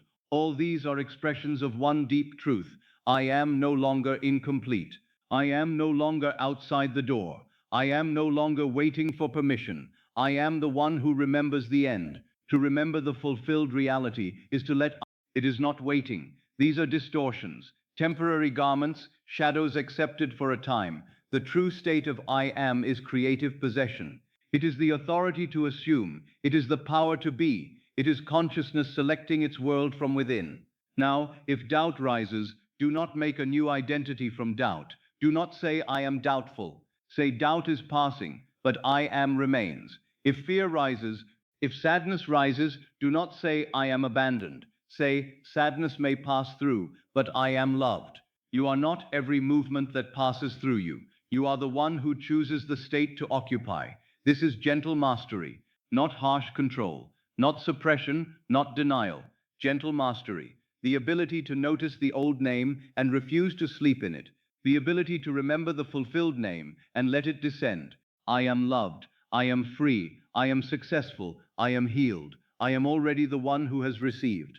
Let the night hear this, let the subconscious receive this, let the body become accustomed to this. The more often you sleep as this one, the more natural this one becomes. The more natural this one becomes, the more the world must reflect him. For the world reflects the state of I am. There may come a moment, and it may come quietly, when the old name, you may hear the thought, I am not enough, and it will sound like a stranger. You may hear the thought, I am waiting, and it will not fit. You may hear the thought, I am rejected, and something deeper will say, no, that is not my dwelling now. This is how the new state becomes natural. It does not always arrive with thunder. It arrives as a quiet change in what feels true. Tonight, let that change begin or deepen. Do not force it, wear it. Do not chase the fulfilled self. Be him. The I am does not become by effort. It assumes and remembers. What you attach to I am becomes the memory you live from. To remember the fulfilled reality is to let I am wear its true state. So now, as you lie here, no longer needing to impress the world, no longer needing to explain yourself to appearances, turn inward to the holy name, I am. Let it be before the fear, I am. Before the world spoke, I am. And now join to it only what you are willing to live from. I am chosen, I am supplied, I am loved. I am free, I am successful, I am healed, I am already the one who has received. This is remembrance. This is not becoming through strain. This is returning through identity. This is the fulfilled self being worn gently in the night. Let it become the memory you live from. You must remember yourself as fulfilled, not keep naming yourself incomplete. You must sleep as the one who has received, not as the one who still waits outside the gate. You must let I am wear the state you desire to see reflected. And as you do, the world, in its appointed way, must begin to answer. Rest now in the sacred name, I am, and let the name be fulfilled. Now we come to a distinction so simple that the waking mind may pass over it, and yet it is one of the great keys to the whole mystery of creation. There is an enormous difference between thinking of your desire and thinking from your desire. One keeps the desire at a distance, the other places you inside the fulfilled reality. One observes, the other occupies. One looks toward the house, the other lives within it. To think of it is to stand outside the house. To think from it is to live inside it. Let that be very clear, and let it become gentle within you. To think of it is to stand outside the house. You may admire it, you may long for it, you may imagine how beautiful it would be to enter it. You may speak of it, dream of it, pray for it, and look toward it with all the hunger of the heart. But as long as you are thinking of it only, you are still outside.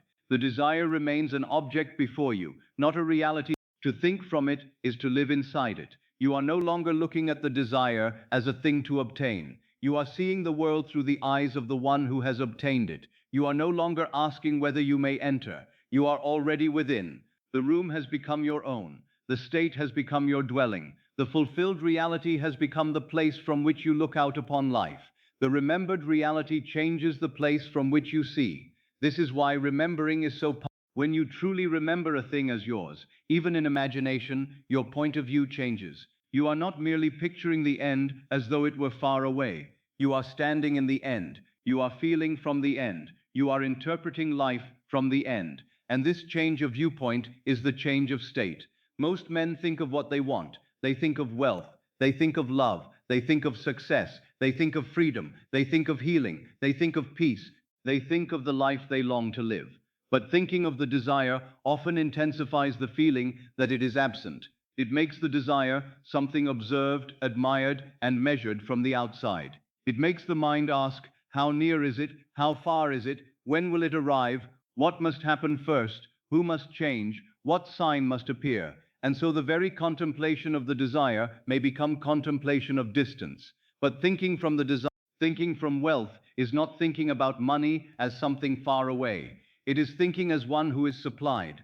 Thinking from love is not thinking about being loved as a possibility. It is thinking as one who is loved. Thinking from success is not thinking about success as a future achievement. It is thinking as one who is established. Thinking from freedom is not thinking about release while still feeling imprisoned. It is thinking as one who is free. This is the movement from imagination as desire to imagination as reality. It is not enough to say, I want this. It is not enough to see it before you. You must enter it. You must let the desired state become the ground beneath your feet. You must allow it to become the place from which you reason, feel, remember, expect, and sleep. Let us begin with wealth. A man who thinks of wealth may spend his nights contemplating sums, needs. He may imagine what it would be like if money came. He may look toward financial freedom as a land beyond the horizon. But if he still feels himself poor while thinking of wealth, he is only standing outside the house. He is observing wealth from lack. He is looking at abundance through the window of need. Such a man may say, I wish I had enough. I wonder when the way will open. I hope money comes soon. I would feel safe if I had it. And the state from which he thinks is what impresses the subconscious. The object of thought may be wealth, but the point of view is poverty. The world answers the point of view. Now let him think from wealth. He does not have to shout. He does not have to force excitement. He does not have to pretend in a frantic way. He enters the state of being supplied. He asks, how would I feel if the matter were already provided for? How would I lie here if money were no longer? How would tomorrow appear if supply were normal? How would I breathe if I knew there was enough? Then he allows that state to become the place from which he sees. From wealth, the night is different. The body no longer clutches at tomorrow. The mind no longer begs every possible channel to open. The heart does not ask life whether it is forgotten. From wealth, a bill is not a sentence of doom. It is only a circumstance moving within a larger state of supply. From wealth, the future is not an enemy. From wealth, the man is not waiting to become safe. He is safe in consciousness now. This is thinking from wealth. It is not staring at money, it is wearing supply. It is not worshipping the outer form, it is accepting the inner state. It is not saying, when wealth comes, then I shall rest. It is saying, I rest in the state from which wealth naturally comes. This is the remembered reality. It changes the... A man who thinks of love may feel the ache of its absence. He may picture the person, the conversation, the embrace, the return, the harmony, the tender word. But if he thinks of love from the state of being unloved, his imagination may become painful. The image reminds him of distance. The desire awakens fear. The heart says, "Where is it? Why has it not come? Am I wanted? Am I chosen? Will I be left?" He is standing outside the house of love, looking in through the window, wondering whether anyone will open the door. Even if he imagines beautifully, the state may still be one of pleading, and the subconscious receives the state. To think from love is altogether different. To think from love is to assume that love is already yours. It is to feel the security of being chosen before the outer word is heard. It is to live inwardly as one who is cherished. It is to see the world from the state of affection fulfilled. The loved one does not interpret every silence as abandonment. The loved one does not move through the night as though love were a verdict waiting to be given. The loved one rests differently. If you were thinking from love, how would you remember yourself? You would not remember yourself as one begging for affection. You would remember yourself as one who belongs. You would not rehearse the wound. You would remember the reconciliation. You would not sleep in the ache of separation. You would sleep in the quiet of being held in consciousness. Love, then, is not merely something you want. It is the state from which you think. Thinking from love changes your inner speech. Instead of "will they choose me?" the heart says, "I am chosen."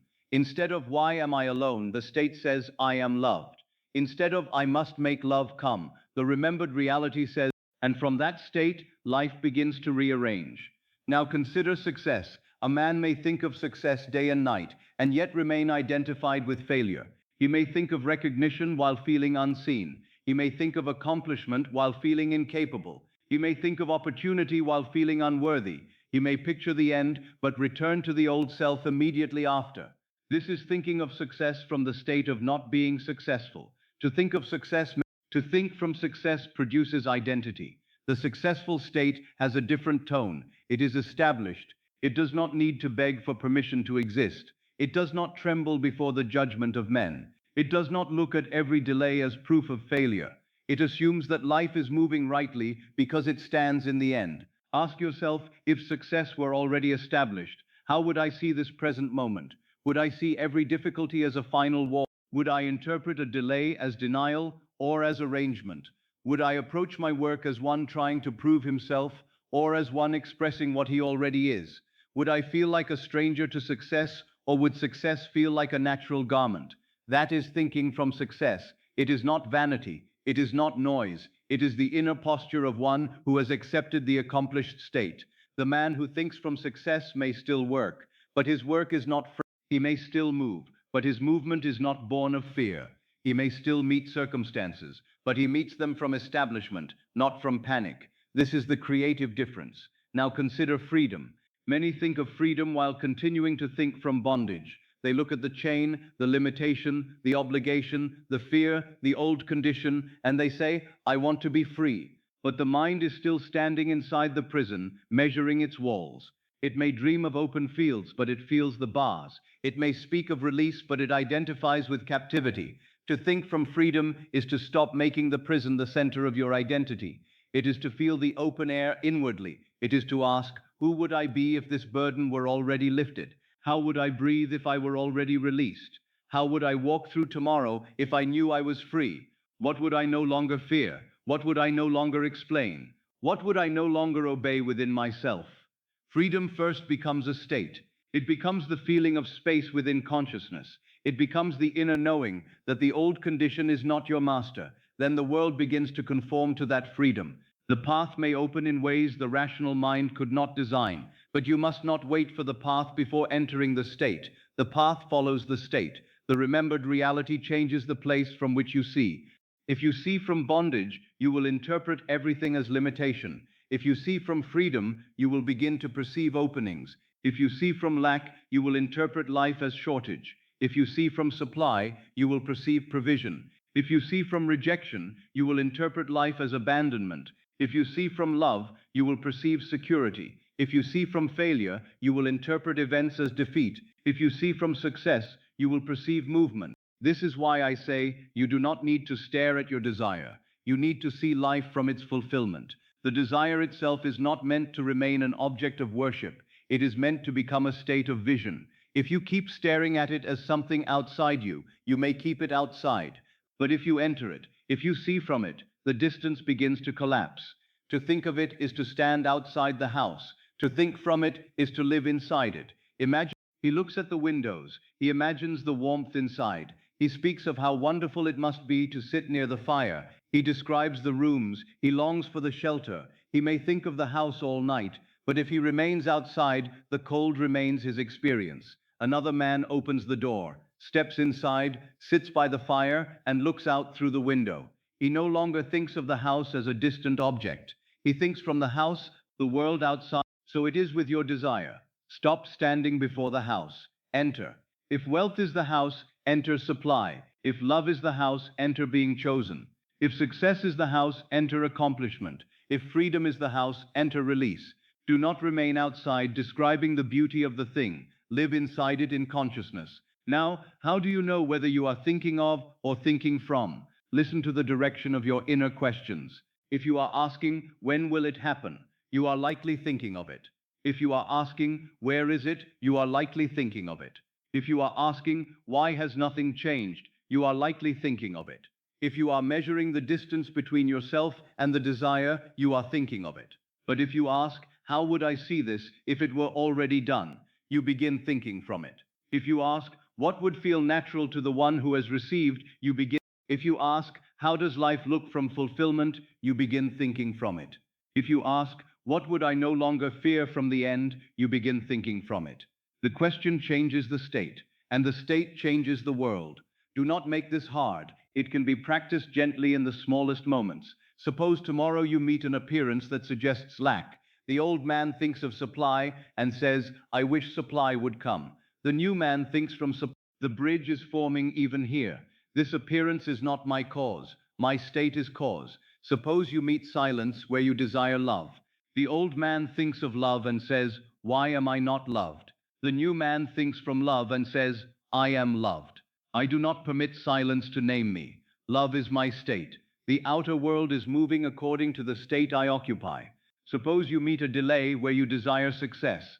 The new man thinks from success and says, this too belongs to the bridge. I am established. The end is accepted. Life is arranging. Suppose you meet a condition that suggests bondage, where you desire freedom. The old man thinks of freedom and says, I am trapped. The new man thinks from freedom and says, I am free in consciousness now. The outer condition is not the final authority. The state of freedom is my dwelling. This is not denial. You are not pretending that appearances do not exist. You are refusing to let them determine the state from which you live. You are choosing the remembered reality as your point of view. You are letting the fulfilled state become the place from which you interpret appearances. When you think of the desire, you may feel yourself facing it. When you think from the desire, you feel yourself wearing it. The difference is inwardly unmistakable. Thinking of often produces ache. Thinking from produces rest. Thinking of often produces questions. Thinking from produces quiet answers. Thinking of often makes the desire seem precious because it is absent. Thinking from makes the desire feel natural because it is accepted. This is why naturalness matters so deeply. When you think from a state long enough, it becomes natural. At first, the fulfilled state may feel like imagination. Then, if you return to it, it begins to feel like memory. Then, if you sleep from it and live from it, it begins to feel like identity. Eventually, the old state feels less natural than the new one. That is when you know you have moved inwardly. Do not expect the shift always to be dramatic. Sometimes thinking from the end is simply a small release of fear. Sometimes it is a change in the way you interpret a single thought. Sometimes it is the feeling, I do not need to chase this now. Sometimes it is the body no longer leaning forward into the future. These small movements are important. They are signs of relocation in consciousness. You are changing the place from which you see. The remembered reality changes the place from which you see. If you remember yourself as wealthy, you do not merely picture wealth. You see the day from supply. If you remember yourself as loved, you do not merely picture affection. You see the day from being chosen. If you remember yourself as successful, you do not merely picture applause or completion. You see the day from establishment. If you remember yourself as free, You do not merely picture open doors, you see the day from liberty. Let this be brought into sleep tonight. As you lie here, do not look at your desire as a distant star. Do not keep it before you as something far away. Enter the state it implies. Move behind the eyes of the fulfilled self. Rest from there. If your desire were already fulfilled, how would this bed feel? Would it be a place of worry or a place of rest? If it were already done, how would the silence feel? Would silence threaten you, or would it be peaceful? If the answer had already come, how would your breath move? Would it be tight and hurried, or soft and easy? If the burden had already been lifted, what would you no longer rehearse? If you had already received, who would answer by entering? Let the body answer. Let the breath answer. Let the heart answer. Thinking from the end is not a long intellectual process. It is a shift in residence. You move inwardly into the fulfilled reality and allow it to become the place from which sleep begins. A man may say, I am thinking of my desire all day. Why does it not come? And I say, perhaps because he is only thinking of it. He may be thinking of wealth from poverty, thinking of love from loneliness, thinking of success from insecurity, thinking of freedom from bondage. The desire is present in thought, but absence is present in identity. The subconscious receives identity. Therefore, do not be impressed by the number of times the desire appears in the mind. Ask instead, from where am I seeing it? Am I outside, longing, or inside, remembering? This is the difference that changes everything. If you think of the relationship reconciled, you may still be outside it. If you think from reconciliation, you feel peace with the person now. You feel the conversation has already softened. You feel yourself no longer rejected. You carry the tone of harmony. You do not need to know the bridge. You live from the end. If you think of wealth received, you may still feel empty. If you think from wealth received, you feel the quiet. You no longer make money the master of your nervous system. You do not worship the outer coin. You live from supply. The channels belong to the law. If you think of healing, you may still examine the body in fear. If you think from healing, you enter wholeness. You remember the body at peace. You feel ease as natural. You let the old condition lose its place as identity. If you think of freedom, you may still stare at the wall. If you think from freedom, you carry yourself as one released. You allow the bridge of release to form. This is the practice of consciousness, not trying to force a picture, but moving into the state the picture implies. The picture may be useful. A short scene may help. A phrase may guide you. But the true aim is residence. Live inside the fulfilled state. To think from it is to live inside it. And when you live inside it, even for a few moments before sleep, you have done something profound. You have changed the final position of the night. You have not merely wished, you have occupied. You have not merely desired, you have remembered. You have not merely thought about fulfillment, you have thought from fulfillment. Let the old habit now become quiet. The old habit looks at the desire and says how far away it is. The new habit lives from the desire and says, this is mine in consciousness. The old habit counts evidence. The new habit accepts cause. The new habit rests in state. The old habit waits for the world to change. The new habit changes the place from which the world is seen. This is a gentle transformation, but it is mighty. For once you see from a new state, you are no longer the same man. The world may appear similar for a while, but you are not meeting it as before. And because you are not meeting it as before, it cannot remain as before forever. Consciousness is the source, and the source has shifted. Tonight, therefore, do not merely think of the life you desire. Think from it. Do not merely think of the person you wish to be. Think from being him. Do not merely think of the answer. Think from the answered state. Do not merely think of the door opening. Think from the room beyond the door. Do not merely think of peace. Think from peace. Let this become softer. Now, if I am loved, how do I see? If I am supplied, how do I see? If I am healed, how do I see? If I have received, how do I see? The question is not meant to be solved. It is meant to move you. Let it move you inwardly into the fulfilled state. Perhaps you feel even a slight difference, a little less reaching, a little more rest, a little less observation, a little more possession, a little less future, a little more now. That is the beginning. Stay with it, let it deepen. Let the remembered reality become for the night will receive the state from which you see. If you sleep while staring at the desire from absence, absence is impressed. If you sleep while living from the desire fulfilled, fulfillment is impressed. The subconscious does not need a long explanation. It receives the position of consciousness. It receives where you stand inwardly. So stand inside the house tonight. Stand inside love. Stand inside supply. Stand inside success. Stand inside the answer. Stand inside the remembered reality. And from there, let the night come. From there, let sleep take you. From there, let the subconscious receive. From there, let the law begin to move. To think of it is to stand outside the house. To think from it is to live inside it. The remembered reality changes the place from which you see. And tonight, you do not need to stare at your desire from afar. You need only see life from its fulfillment, gently, quietly, inwardly, until sleep carries that fulfilled vision into the deep. Now, as you understand the difference between thinking of the desire and thinking from the desire, you are ready to see why the hour before sleep is so precious. For in that quiet borderland, when the outer world begins to fade and the body grows willing to rest, the subconscious becomes more receptive to the reality, not the reality you force, not the reality you strain to believe, the reality you accept. The subconscious is not impressed by struggle, it is impressed by acceptance. Let that be received gently. The subconscious is not impressed by struggle, it is impressed by acceptance. Men imagine that if they suffer enough, strain enough, repeat enough, and worry enough, the deeper mind will finally be moved by their effort. But the deeper mind is not moved by effort as effort. It receives the state. It receives what feels true. It receives what feels familiar. It receives what is accepted, worn, inhabited, and carried into sleep as reality. This is why remembering is so powerful. A remembered reality does not feel like something being dragged from a distance. It does not feel like a wish trying to become fact. It does not feel like a future possibility being argued into existence. It feels known. It feels familiar. It has the softness of something already belonging to consciousness. And because it feels already known, the subconscious can receive it more deeply. What feels remembered descends more deeply than what feels forced. The forced imagination may have great intensity, but intensity is not always acceptance. Sometimes intensity is only fear wearing spiritual clothing. Sometimes the mind presses an image again and again because it does not believe it.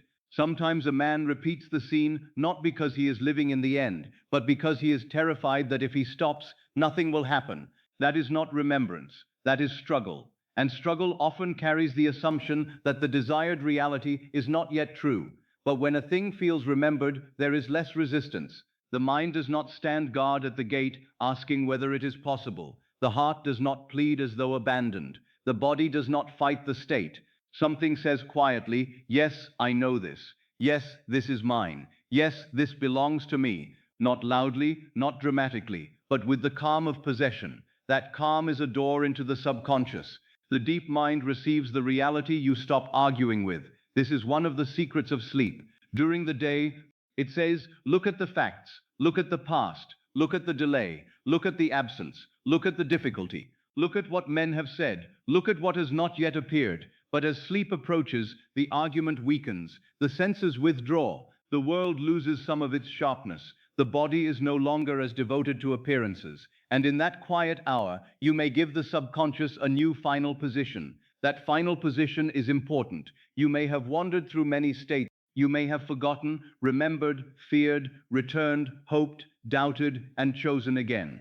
Do not condemn yourself for the movements of the day, but before sleep, become deliberate, for the state carried into sleep descends. The final inner position is like a letter sealed and delivered into the deep. You do not need to write many pages. You need to seal the right state. If before sleep you force an image while feeling, I am trying to make this happen, the subconscious receives trying. If you repeat words while feeling, I do not have it, the subconscious receives not having. If you imagine a scene while secretly asking, when will this come? The subconscious receives waiting. But if you remember the fulfilled reality, if you let it feel known, familiar, accepted, and already yours, the subconscious receives possession. This is why I ask you to treat the fulfilled state not as a performance, but as a remembrance. A performance keeps the mind awake. A performance asks, am I doing well? Is this enough? Is the picture clear? Is the feeling strong? Will this make it happen? But remembrance does not ask so many questions. Remembrance rests. It may repeat a scene, but it does so as one returning to something known. It may speak a phrase, but it does so as one recognizing, not begging. It may feel gratitude, but not in order to receive. It feels gratitude because inwardly it has received. The subconscious receives what feels true, familiar, and accepted. Notice those three qualities: true, familiar, and accepted. Not necessarily dramatic, not necessarily loud, not necessarily filled with excitement. True, familiar, and accepted. If love feels true within you, not as a hope, but as a state, the subconscious receives love. If supply feels familiar, not as a miracle too great to belong to you, but as something natural to your world, if healing is accepted, not as a desperate demand made against fear, but as a quiet return to wholeness, the subconscious receives healing. If freedom is accepted, not as a distant escape, but as an inner fact, the subconscious receives freedom. The deeper mind does not ask whether the outer world has already shown the form. It asks what is accepted as real. It does not ask whether the senses have confirmed it. It asks what state is being worn. It does not ask whether the desire is old or new, difficult or easy, near or far. It receives the feeling that consciousness gives it as truth. And this is why old states may have seemed so powerful in your life. They were not powerful because they were true in the eternal sense. They were powerful because they felt familiar. A man may live in lack for so long that lack feels natural. He does not need to force himself to believe in lack. He remembers it, he expects it, he sleeps in it. The subconscious receives it again and again because it feels like truth to him. Another may live in rejection until rejection feels familiar. He reads the world through it, he sleeps in it, he remembers himself as unwanted, and the subconscious receives that state, not because it is his destiny, but because it has been accepted. So now you must use the same law consciously. If lack was made familiar by repetition and feeling, supply can be made familiar by remembrance and acceptance. If rejection became natural by being remembered as self, love can become natural by being remembered as self. If fear became the nightly state through long habit, peace can become the nightly state through gentle return. The law does not belong to one condition, it belongs to consciousness. Tonight you are learning to make the fulfilled reality feel remembered, and this does not mean you must force it into instant certainty. You begin where you are. You let the state become a little more familiar. You let the phrase feel a little more natural. You let the scene become less like fantasy and more like recollection. You let the body soften into the possibility that perhaps beneath appearances, the end is already true in consciousness. Do not demand that the whole old state disappear at once. Demand nothing. Demanding is often tension. Instead, return. Return gently. Return faithfully. Return as one who knows that the path into the subconscious is softened by naturalness. If the remembered reality is faint, let it be faint but accepted. If the feeling is small, let it be small but true. If the scene is dim, let it be dim but final.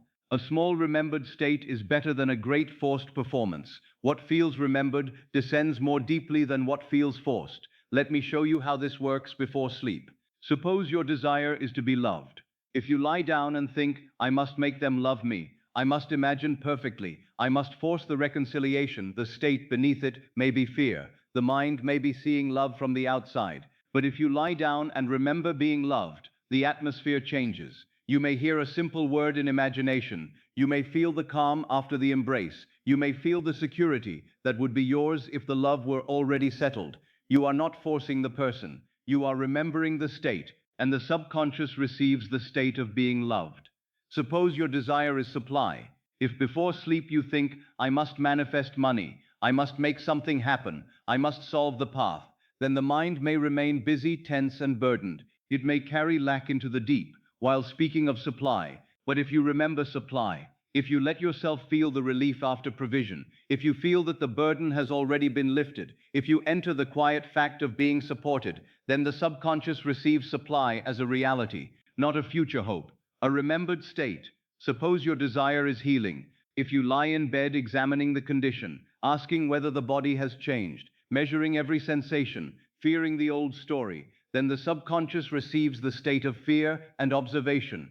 But if you remember wholeness, if you enter even briefly the feeling of ease, if you let the body be touched by the peace of completion, if you stop arguing with the fulfilled state and let it be known within you, then the deep mind receives wholeness. Suppose your desire is freedom.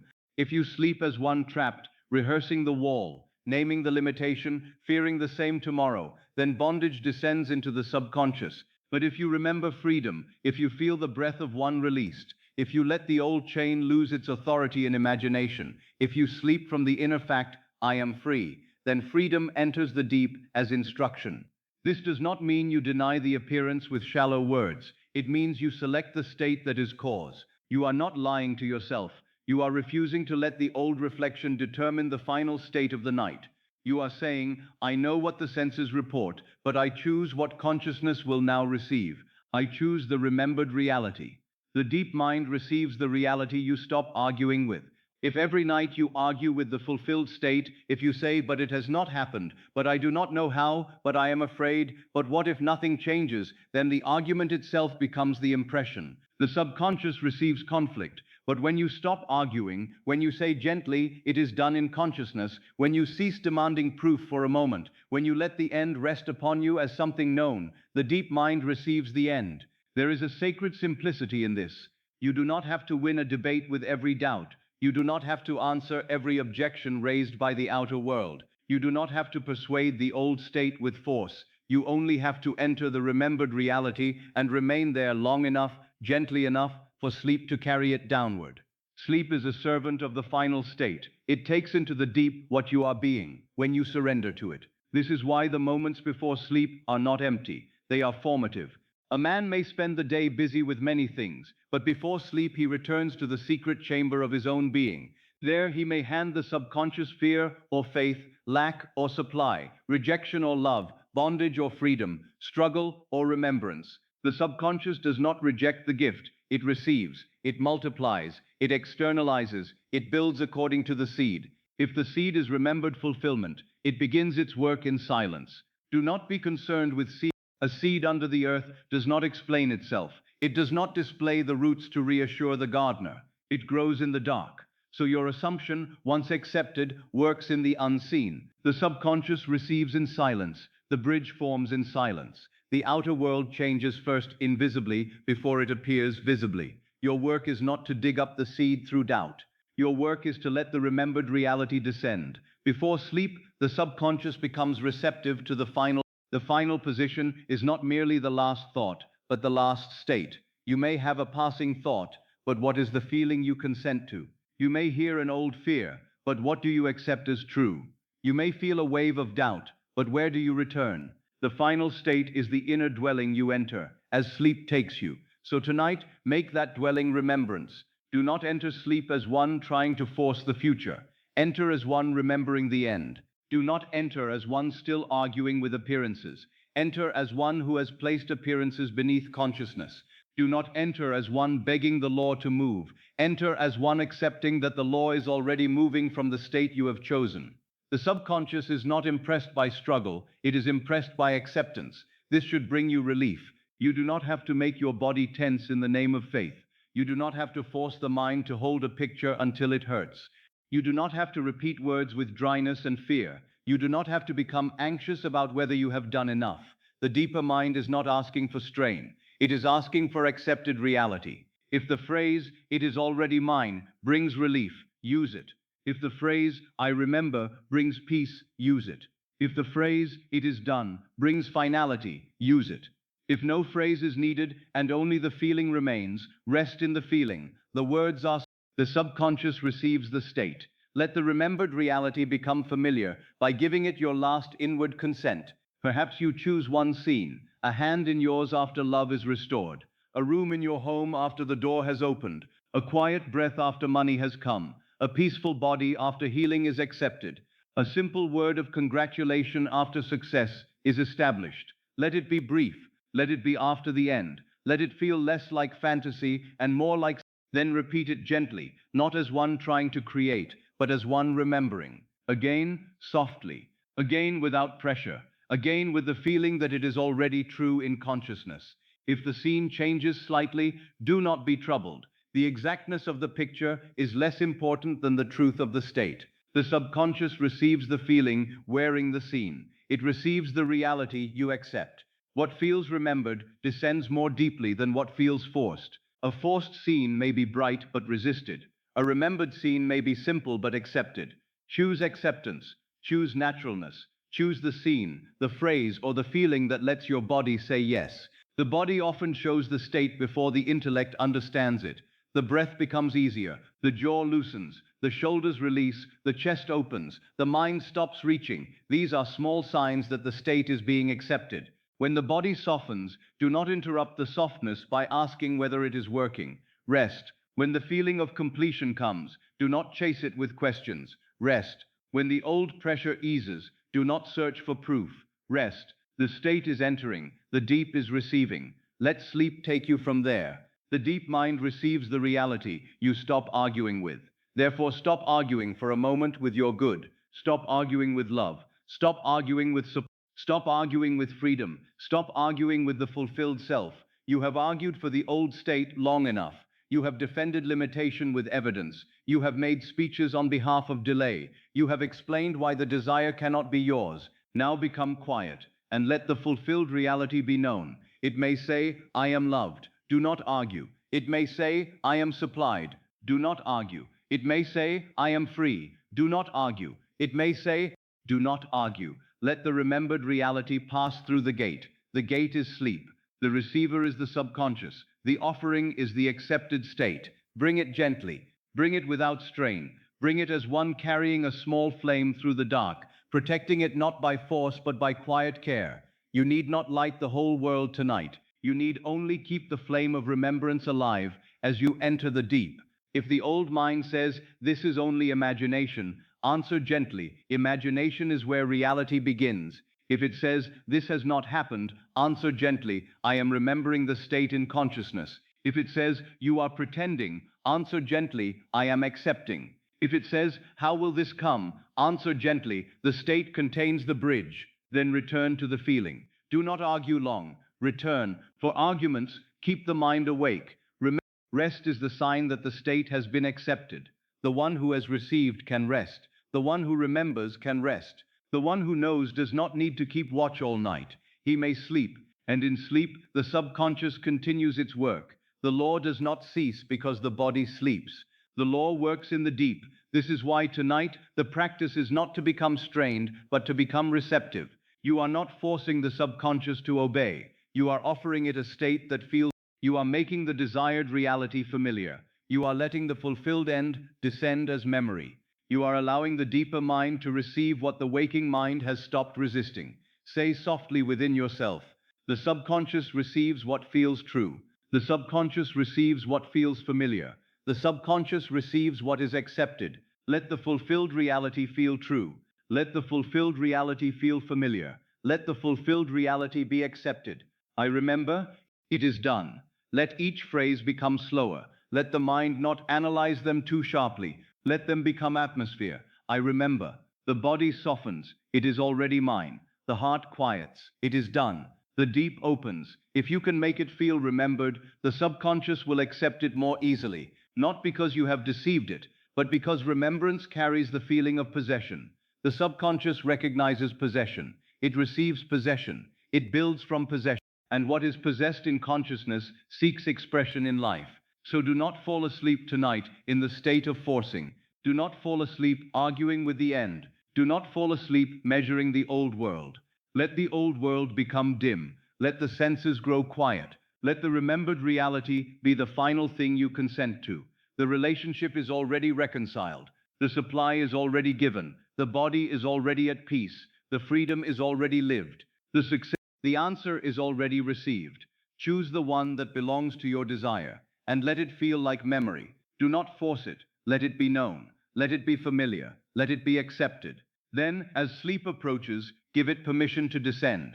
You do not have to carry it with effort. Sleep will carry what you accept.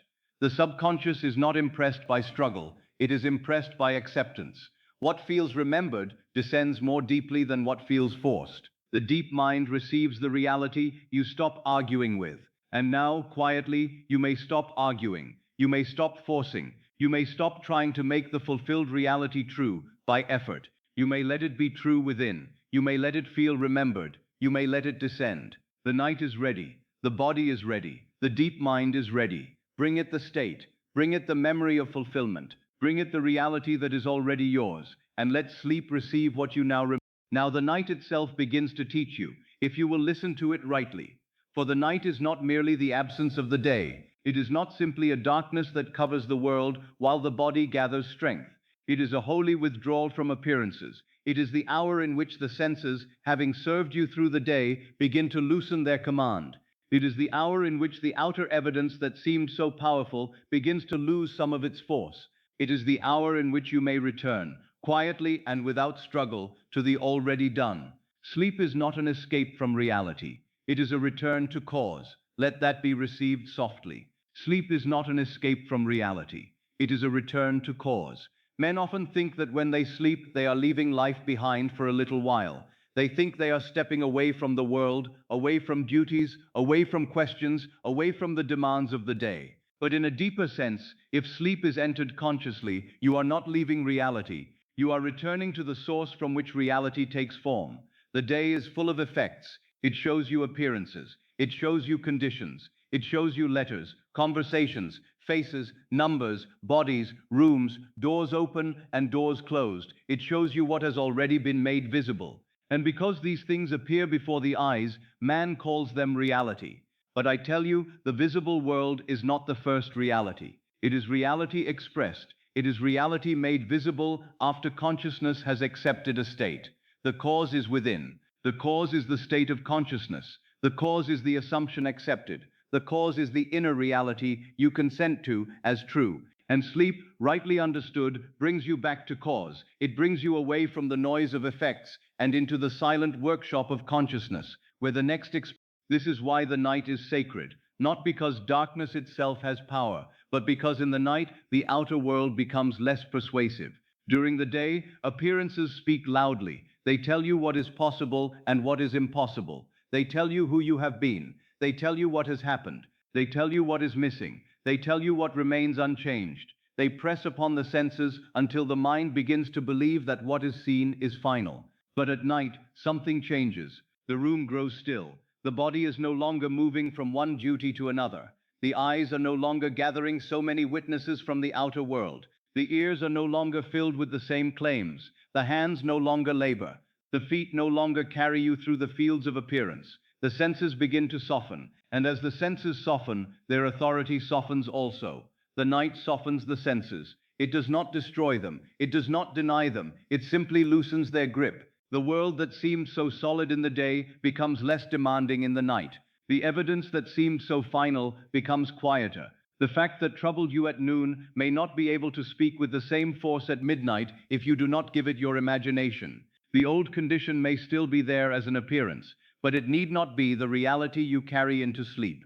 This is the great opportunity of the night. You may withdraw from appearances. You may turn from the testimony of the senses. You may cease asking the outer world to define you, and in that sacred withdrawal, you may return to the already done. By the already done, I mean the fulfilled state. I mean the reality accepted in consciousness before the world has clothed it in form. I mean the end, not as a hope, but as an inner fact. I mean the desire no longer treated as something ahead, but remembered as something already true in the deep. I mean love fulfilled, supply fulfilled, healing fulfilled, freedom fulfilled, success fulfilled, peace fulfilled. I mean the state where the question is answered before the senses report the answer. The body grows still, and this stillness is a gift. The body, throughout the day, often serves the old world. It reacts, braces, hurries, defends, reaches, and tightens. It may carry the memory of fear in the jaw, the shoulders, the chest, the stomach, the hands. It may hold the day as though the day were still happening. But when you lie down, when you allow the body to become still, you begin to teach it another truth. You tell the body, you are not required to carry the old state into the deep. You may release the posture of seeking. You may release the posture of waiting. You may release the posture of fear. Let the body grow still, not as a forced discipline, but as an agreement with the fulfilled state. If it were already done, the body would not be fighting so much. If the answer were already accepted, the breath would not need to chase. If the desire were already yours, the shoulders would not need to hold the weight of tomorrow. If the fulfilled reality were remembered, the body could rest. The body is not the cause, but it often reveals the state. A body at war often shows an inner man still fighting. A body at rest often shows an inner man beginning to accept. So tonight, as the body grows still, let it be more than physical rest. Let it be a symbol of inner completion. Let stillness say, I no longer run after what is already mine in consciousness. Let stillness say, I no longer chase the outer event. Let stillness say, I return to cause. Reason also begins to quiet. And this too is a gift. Reason has its place in the affairs of the day. It counts, compares, arranges, remembers. It can serve the state, but it cannot be allowed to rule the state. Reason often stands at the gate of imagination and asks questions that belong only to the outer world. How will it happen? When will it happen? Who will bring it? What path will it take? What if the old condition remains? What if the signs do not appear? What if I am deceived? These questions may seem wise to the waking mind, but before sleep they often become thieves. They steal the feeling of the end.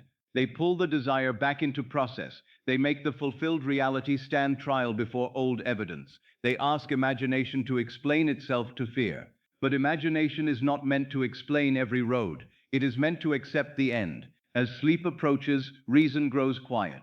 Do not awaken it again with anxious questioning. Let it become silent. Let it lay down its tools. Let it admit that there is a wisdom deeper than conscious planning. The seed does not explain to the gardener how the flower will come. The child does not form itself by intellectual effort in the womb. Life knows its own ways. Consciousness, once impressed, knows how to express. The end contains the means. So when reason begins to quiet, do not call it back. Do not ask it to solve what belongs to the law. Do not ask it to design the bridge. Do not ask it to reassure you with every detail. Let it rest. Say inwardly, the way is not mine to force tonight. The state is mine to accept. The bridge belongs to the law. The end is already done in consciousness. The night receives the last reality you accept. This is why I speak to you so carefully about the final state of the night. The night receives the last reality you accept. Not merely the last word you say, but the last reality you consent to. If you consent to fear, fear descends. If you consent to lack, lack descends. If you consent to delay, delay descends. But if you consent to the already done, then the already done descends. If you consent to being loved, loved descends. If you consent to being supplied, supplied descends. If you consent to being healed, healed descends. If you consent to being free, freedom descends. The night is faithful. It receives what you bring. It does not argue. It does not say, this state is too great for you. It does not say, your past forbids it. It does not say, the facts of the day have more authority than the consciousness of the night. The night receives. The subconscious receives. The deep receives the accepted reality. Therefore, do not bring the old world to sleep as though it were your master. Do not lie down and rehearse every appearance that wounded you.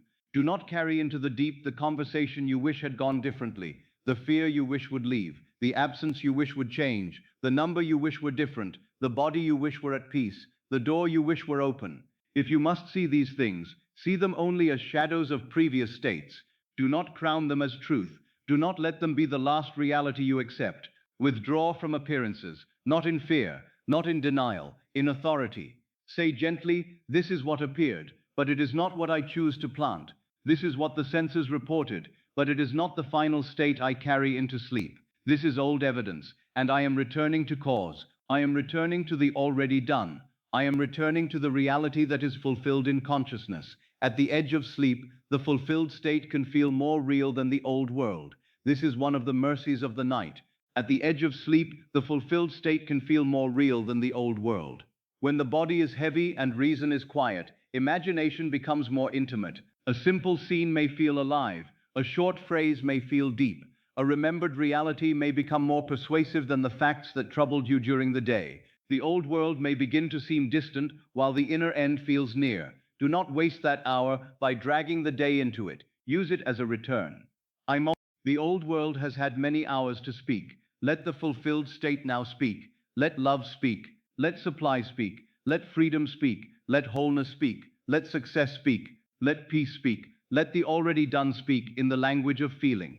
If you have desired love, this is the hour to stop reviewing loneliness. Return to the already done. Feel yourself loved now. Not trying to be loved. Not waiting to be loved. Loved. Let the state come close. Let the body soften. Let sleep receive the feeling of being chosen. If you have desired wealth or supply, this is the hour to stop rehearsing lack. Return to the already done. Feel that the burden has lifted. Feel that provision is real in consciousness. Feel that life has ways you need not trace tonight. Let the body no longer worship the absence. Let sleep receive the feeling of supply. If you have desired healing, this is the hour to stop measuring the old condition. Return to the already done. Feel wholeness. Feel peace in the body. Feel the ease of one no longer defined by the former story. Let sleep receive the feeling of being whole. If you have desired success, this is the hour to stop asking whether you will be accepted. Return to the already done. Feel yourself established. Feel the work accomplished. Feel the recognition as natural. Let sleep receive the feeling of success fulfilled. If you have desired freedom, this is the hour to stop naming the chain. Return to the already done. Feel the open space within. Feel the breath of release. Feel yourself no longer governed by the former limitation. Let sleep receive the feeling of freedom. This is not an escape from reality. It is the return to the reality that creates. Sleep is not an escape from reality. It is a return to cause. You are not hiding from life. You are entering the chamber from which life is arranged. You are not refusing to live. You are selecting the state from which you will live. You are not denying the world. You are placing the world in its proper order. Effect after cause. Reflection after state. Appearance after consciousness. The night allows you to loosen identification with the scene. During the day, you may have believed the scene too quickly. You may have called it final. You may have allowed it to name you. But now the scene is fading. The room is still. The body rests. The old evidence loses some of its force. And in this softening, you may choose again. You may choose not to sleep as the rejected one. You may choose not to sleep as the poor one. You may choose not to sleep as the sick one. You may choose not to sleep as the trapped one. You may choose not to sleep as the failing one. You may choose not to sleep as the waiting one. You may choose to sleep as the one who remembers, the one who remembers love, the one who remembers supply, the one who remembers wholeness, the one who remembers freedom, the one who remembers success, the one who remembers peace, the one who remembers the reality already done. This choice need not be loud. It may be quiet, almost secret. In fact, the deepest choices often are. You need not announce it to the world. You need not prove it to anyone. You need only consent within yourself. You need only let the final reality of the night be the fulfilled one. If the old world tries to return, do not fight it violently. Violence gives it importance. Simply withdraw. Return to the already done. If a thought says, but nothing has changed, answer gently, I return to cause. If a thought says, you are only imagining, answer gently, imagination is the beginning of reality. If a thought says, what if tomorrow is the same, answer gently, the night receives the state I choose now. If a thought says, you have failed before, answer gently, the old state is not my dwelling tonight. At the edge of sleep, the fulfilled state can feel more real than the old world. Let the fulfilled state have permission to be real. Let it be closer than the facts. Let it be warmer than the fear. Let it be more intimate than the problem. Let it come near enough that the body begins to trust it. Let it settle over you as the last garment of the night. Remember, you are not trying to deceive yourself. You are ceasing to deceive yourself with appearances. For the senses, though useful, do not tell the whole story. They tell what has been externalized. They do not tell what consciousness may now choose. They show the visible result of old states. They do not decide the new state unless you give them that power. You are free to withdraw from them before sleep. You are free to say, I have listened to the outer world enough for this day. Now I return to the inner cause. You are free to say, I have seen the appearance, but I will not sleep inside it. You are free to say, I carry the fulfilled state into the deep. You are free to say, I remember what is already mine. The body grows still, the senses soften, reason quiets, outer evidence loses its command, the night opens, the subconscious becomes receptive, and you return to the already done. This is why, for one who understands the law, sleep is a sacred threshold. It is the point where the day hands itself to the deep. If the day is handed over, unrevised, unchanged, and accepted as final, then the old state continues. But if the day is handed over to the fulfilled state, if appearances are withdrawn from until the end is accepted, then the night becomes a womb of new expression. Do not think of this as labor. Think of it as return. You are returning to what is true in consciousness. You are returning to the end. You are returning to the state you wish to see made visible. You are returning to the reality that needs no outer permission to be accepted within. Perhaps the outer evidence was loud today. Perhaps it seemed convincing. Perhaps it made the old story feel real, but now in the night its voice is softer. It cannot command you unless you keep repeating it. It cannot follow you into the deep unless you carry it. So do not carry it. Put it down. Let the day end. Let the old evidence remain outside the chamber of sleep. Bring only the remembered reality. Bring the feeling of being loved. Bring the feeling of being supplied. Bring the feeling of being whole. Bring the feeling of being free. Bring the feeling of being successful. Bring the feeling of being at peace. Bring the already done. And if you can bring only a small feeling, bring that. A small feeling accepted is enough to begin. Do not demand a great blaze. Bring a spark. The night knows what to do with a seed. The subconscious knows what to do with an accepted state. The law knows how to clothe consciousness in form. Let sleep be trusted. Not sleep as unconscious escape, but sleep as the return to cause. Let the body rest because the inner state is chosen. Let reason quiet because the end is accepted. Let appearances fade because consciousness is first. Let the fulfilled state become the reality you carry downward. The night receives the last reality you accept. So what shall it receive tonight? Not fear, not waiting, not lack, not rejection, not failure, not bondage, not the old memory. Let it receive love. Let it receive supply. Let it receive wholeness. Let it receive freedom. Let it receive success. Let it receive peace. Let it receive the remembered reality. Let it receive the already done.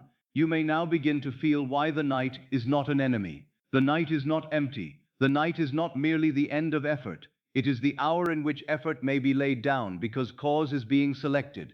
It is the hour in which you do not need to chase the world. You return to the source of the world. It is the hour in which the old evidence becomes less important than the state you choose to accept.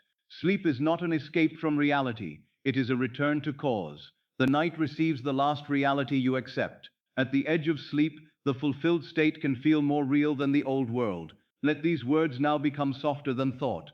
Let them become atmosphere. You do not need to analyze them, you only need to enter them. Let the fulfilled state come near. Let the already done become gentle and real. Let the body agree. Let the mind become less interested in contradiction. Let the heart rest in completion. You are withdrawing from appearances now. You are returning to cause. You are not escaping life. You are entering the source. You are not denying the world. You are selecting the state. You are not waiting for the end. And as sleep approaches, let the fulfilled self be the one who lies here, not the one who is seeking, not the one who is trying, not the one who is waiting, the one who remembers, the one who knows, the one who quietly accepts the already done. Rest as that one. Breathe as that one. Listen to the silence as that one. Let the night receive that one. And when sleep comes, do not resist it. Let it carry the state into the deep. Now we must gently remove one of the oldest habits of the waiting mind. It is the habit of asking when. When will it happen? When will it appear? When will the door open? When will the answer come? When will the world finally show me that what I have imagined is true? This question seems innocent. It seems natural. It seems reasonable to the man who still measures life by time. But if you listen closely, you will hear the state hidden within it. The question when belongs to the one who has not entered. The one who has entered does not ask from outside. The one who remembers does not stand at a distance counting the days until possession begins. The one who has accepted the fulfilled reality in consciousness does not make time the master of his peace. He knows that the end is accepted now, and the outer world, according to law, must find its appointed way to express it. The question when keeps the desire in the future. It places the fulfilled state beyond the present moment. It says, not now. It says, not yet. It says, I am here, and the thing I desire is there. It creates a distance in consciousness, and then the mind begins to live from that distance. It watches, waits, measures, compares, and grows weary. But the law does not ask you to measure distance. It asks you to occupy the state. Memory does not ask when. Memory knows. Think of this carefully. You do not remember an event and ask, when will it happen? If it is remembered, the question has already dissolved. Memory carries completion in its very atmosphere. It may not be before the eyes now, but it is not postponed in consciousness. It is known. It is accepted. It is yours inwardly. And because it is yours inwardly, you do not stand before it as one waiting for permission. If it is remembered, it is no longer postponed. Let those words become still within you. If it is remembered, it is no longer postponed. The outer world may need its sequence. The visible bridge may still be forming, men may still play their parts, events may still arrange themselves. But inwardly, the postponement ends the moment the state is occupied. The thing desired is no longer kept ahead of you in consciousness. It has been drawn into now as a fact of being. This is the great change. You stop measuring by time and you begin occupying by state. Time says, state says, who am I now? Time says, when will the desire come? State says, am I living as the one who has received? Time says, what day will prove it? State says, what reality am I accepting? Time says, how far away is it? State says, I stand in the end. The waiting mind is devoted to time. It counts, it asks, it compares, it remembers how long the desire has seemed absent. It wonders how much longer it must remain faithful. It looks at the past and it looks at the future and says, perhaps soon. And between past and future, it forgets the only place where creation begins, present consciousness. I am is not tomorrow. I am is now.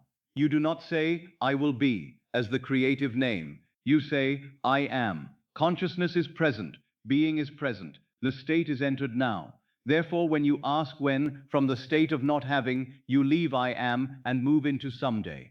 And someday can remain someday for years, if you continue to live from it. But now, tonight, you are not entering someday. You are entering I am. I am loved now. I am supplied now. I am free now. I am whole now. I am successful now. I am the one who has received now. The senses may say, not yet, but consciousness says, I am. The outer world may say, wait, but the fulfilled state says, enter. The mind may ask when, but I am not asking you to fight time. I am not asking you to deny that the outer world unfolds in sequence. I am telling you not to worship sequence as cause. Time is not cause. State is cause. Time is the field in which states are made visible. But the state itself is accepted now. If you wait for time to give you permission to be fulfilled, you remain the servant of appearances. If you enter fulfillment now, time becomes the servant of the state. This is why the question, when, can be dangerous before sleep. It may feel like curiosity, but often it is a confession of absence. When will it come? Means I do not have it. When will I be loved? Means I am not loved now. When will I be supplied? Means I am not supplied now. When will I be free? Means I am not free now. When will I be healed? Means I am not whole now. And if you carry that question into sleep, the subconscious receives the one who waits. The night does not receive your questions only as words. It receives the state that asks them. If the state is waiting, waiting descends. If the state is measuring, measuring descends. If the state is anxious, anxiety descends. But if the state is remembrance, remembrance descends. If the state is completion, completion descends. If the state is possession, possession descends. So tonight, when the word when arises, do not be troubled. Do not wrestle with it. Do not become angry with yourself for asking it.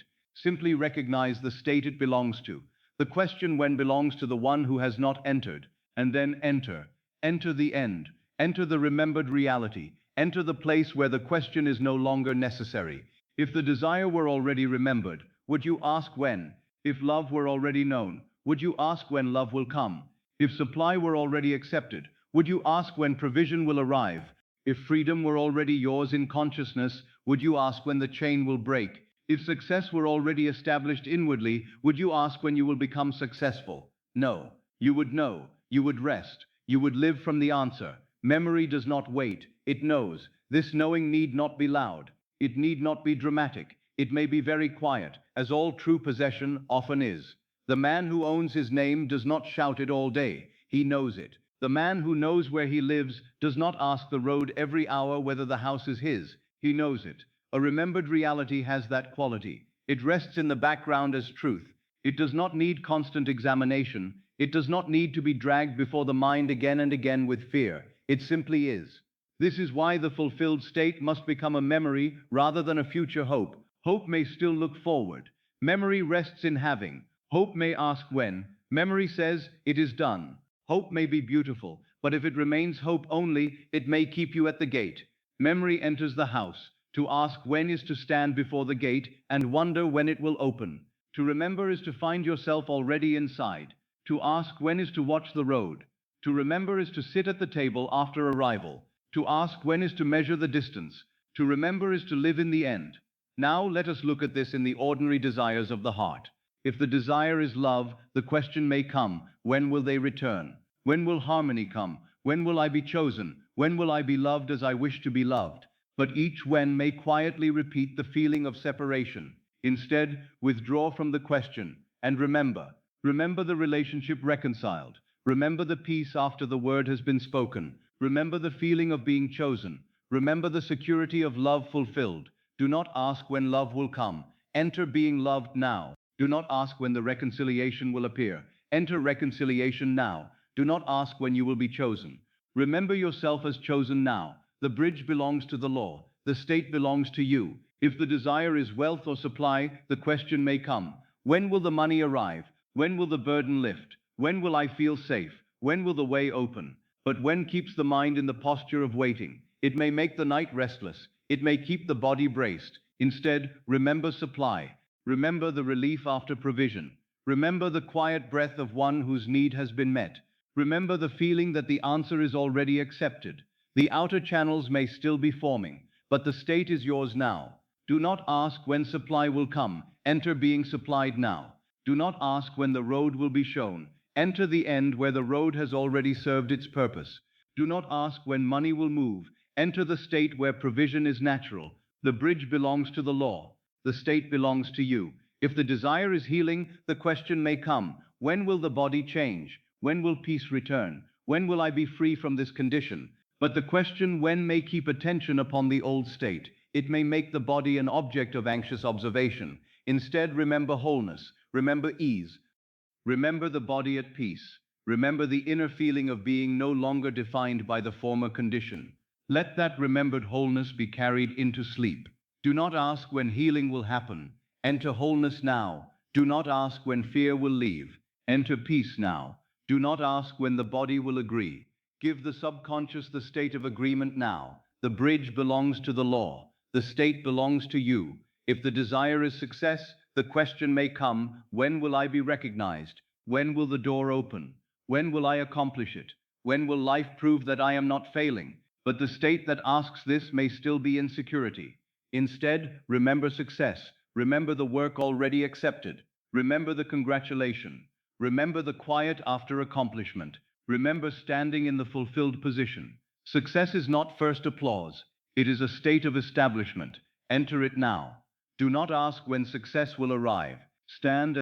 Do not ask when you will be seen. See yourself from the end now. Do not ask when the path will open.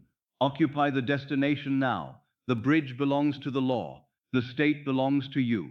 If the desire is freedom, the question may come, when will I be released? When will this burden end? When will I escape this old condition? But the mind that asks when may still be looking at the wall. Instead, remember freedom. Remember the breath of, remember yourself after deliverance. Freedom must first be occupied in consciousness. Then the world begins to reflect it. Do not ask when freedom will come. Enter being free now. Do not ask when the chain will break. Remember yourself beyond it now. Do not ask when the burden will leave. Feel the state of release now. The bridge belongs to the law. The state belongs to you. This does not mean that you become careless. It means you become inwardly faithful. It means you stop making time the proof of truth. The truth of the fulfilled state is not determined by the hour in which it appears. It is determined by the state you accept. The appearance will come in its appointed way, through the bridge of incidents, through movements you could not design, through ordinary and extraordinary means, through life itself. But your peace must not wait upon the visible sequence. Your peace belongs to the end, accepted now. The question when is often joined to impatience. Impatience says, I do not believe it is mine unless I see it soon. Impatience says, the old world still has authority. Impatience says, I am watching to see whether the law will work. But faith does not watch in that way. Faith enters, faith remembers, faith rests. Faith may be persistent, but it is not frantic. Faith returns to the state, not to the calendar. If you keep up, you enter the end for a moment, then you leave it to measure time. You remember for a moment, then you forget by asking where it is. You accept for a moment, then you withdraw acceptance by saying, why has it not happened? This is why the question must be seen, not feared. Seen. Once seen, it can be gently abandoned. Say to yourself, the question when belongs to the one who has not entered. I enter now. When will it happen? I enter now. When will the world change? I enter now. When will I receive? I enter the state of having received now.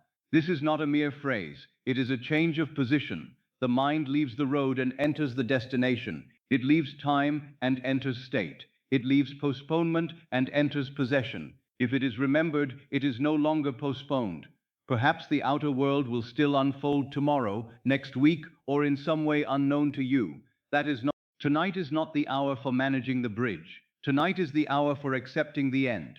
The moment the end is accepted, the inner postponement ends, and inner postponement is what must be removed first. Many think that the desire is postponed by circumstances, but often it is postponed by state, it is postponed by the feeling. Not yet, it is postponed by the inner identity. I am waiting. It is postponed by asking when, while still standing outside. When the state changes to remembered possession, the desire is no longer postponed in consciousness.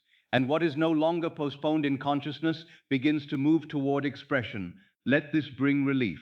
You do not need to know the hour. You do not need to know the road. You do not need to know the person, the means, the sequence, the conversation, the arrangement. You need to know the state. You need to know who you are being now. You need to know whether you are waiting or you need to know whether you are asking when or accepting I am. The old self asks when. The fulfilled self knows. The old self measures time. The fulfilled self occupies state. The old self watches appearances. The fulfilled self remembers cause. The old self says one day. The fulfilled self says I am. Before sleep, this becomes especially important. If you carry into the deep the question, when will it happen, you may sleep as the wait. And sleep will faithfully carry waiting into the subconscious. But if you carry into the deep the feeling, it is already mine, you sleep as the one who remembers. And sleep will faithfully carry possession into the subconscious. Therefore, as the night grows still, let the question when dissolve. Let it dissolve not by force, but by fulfillment. You do not remove darkness by wrestling with it. You bring light. You do not remove when by arguing with it. You enter now. You enter the remembered state. You enter the end. Then when has no place to stand. If the mind says, but I have waited so long, answer gently, time does not name me. If the mind says, but I do not know when, answer gently, memory does not wait, it knows. If the mind says, what if it is delayed, answer gently, if it is remembered, it is no longer postponed. If the mind says, how can I rest without knowing the hour, answer gently, the calendar is not your God, the clock is not your creator.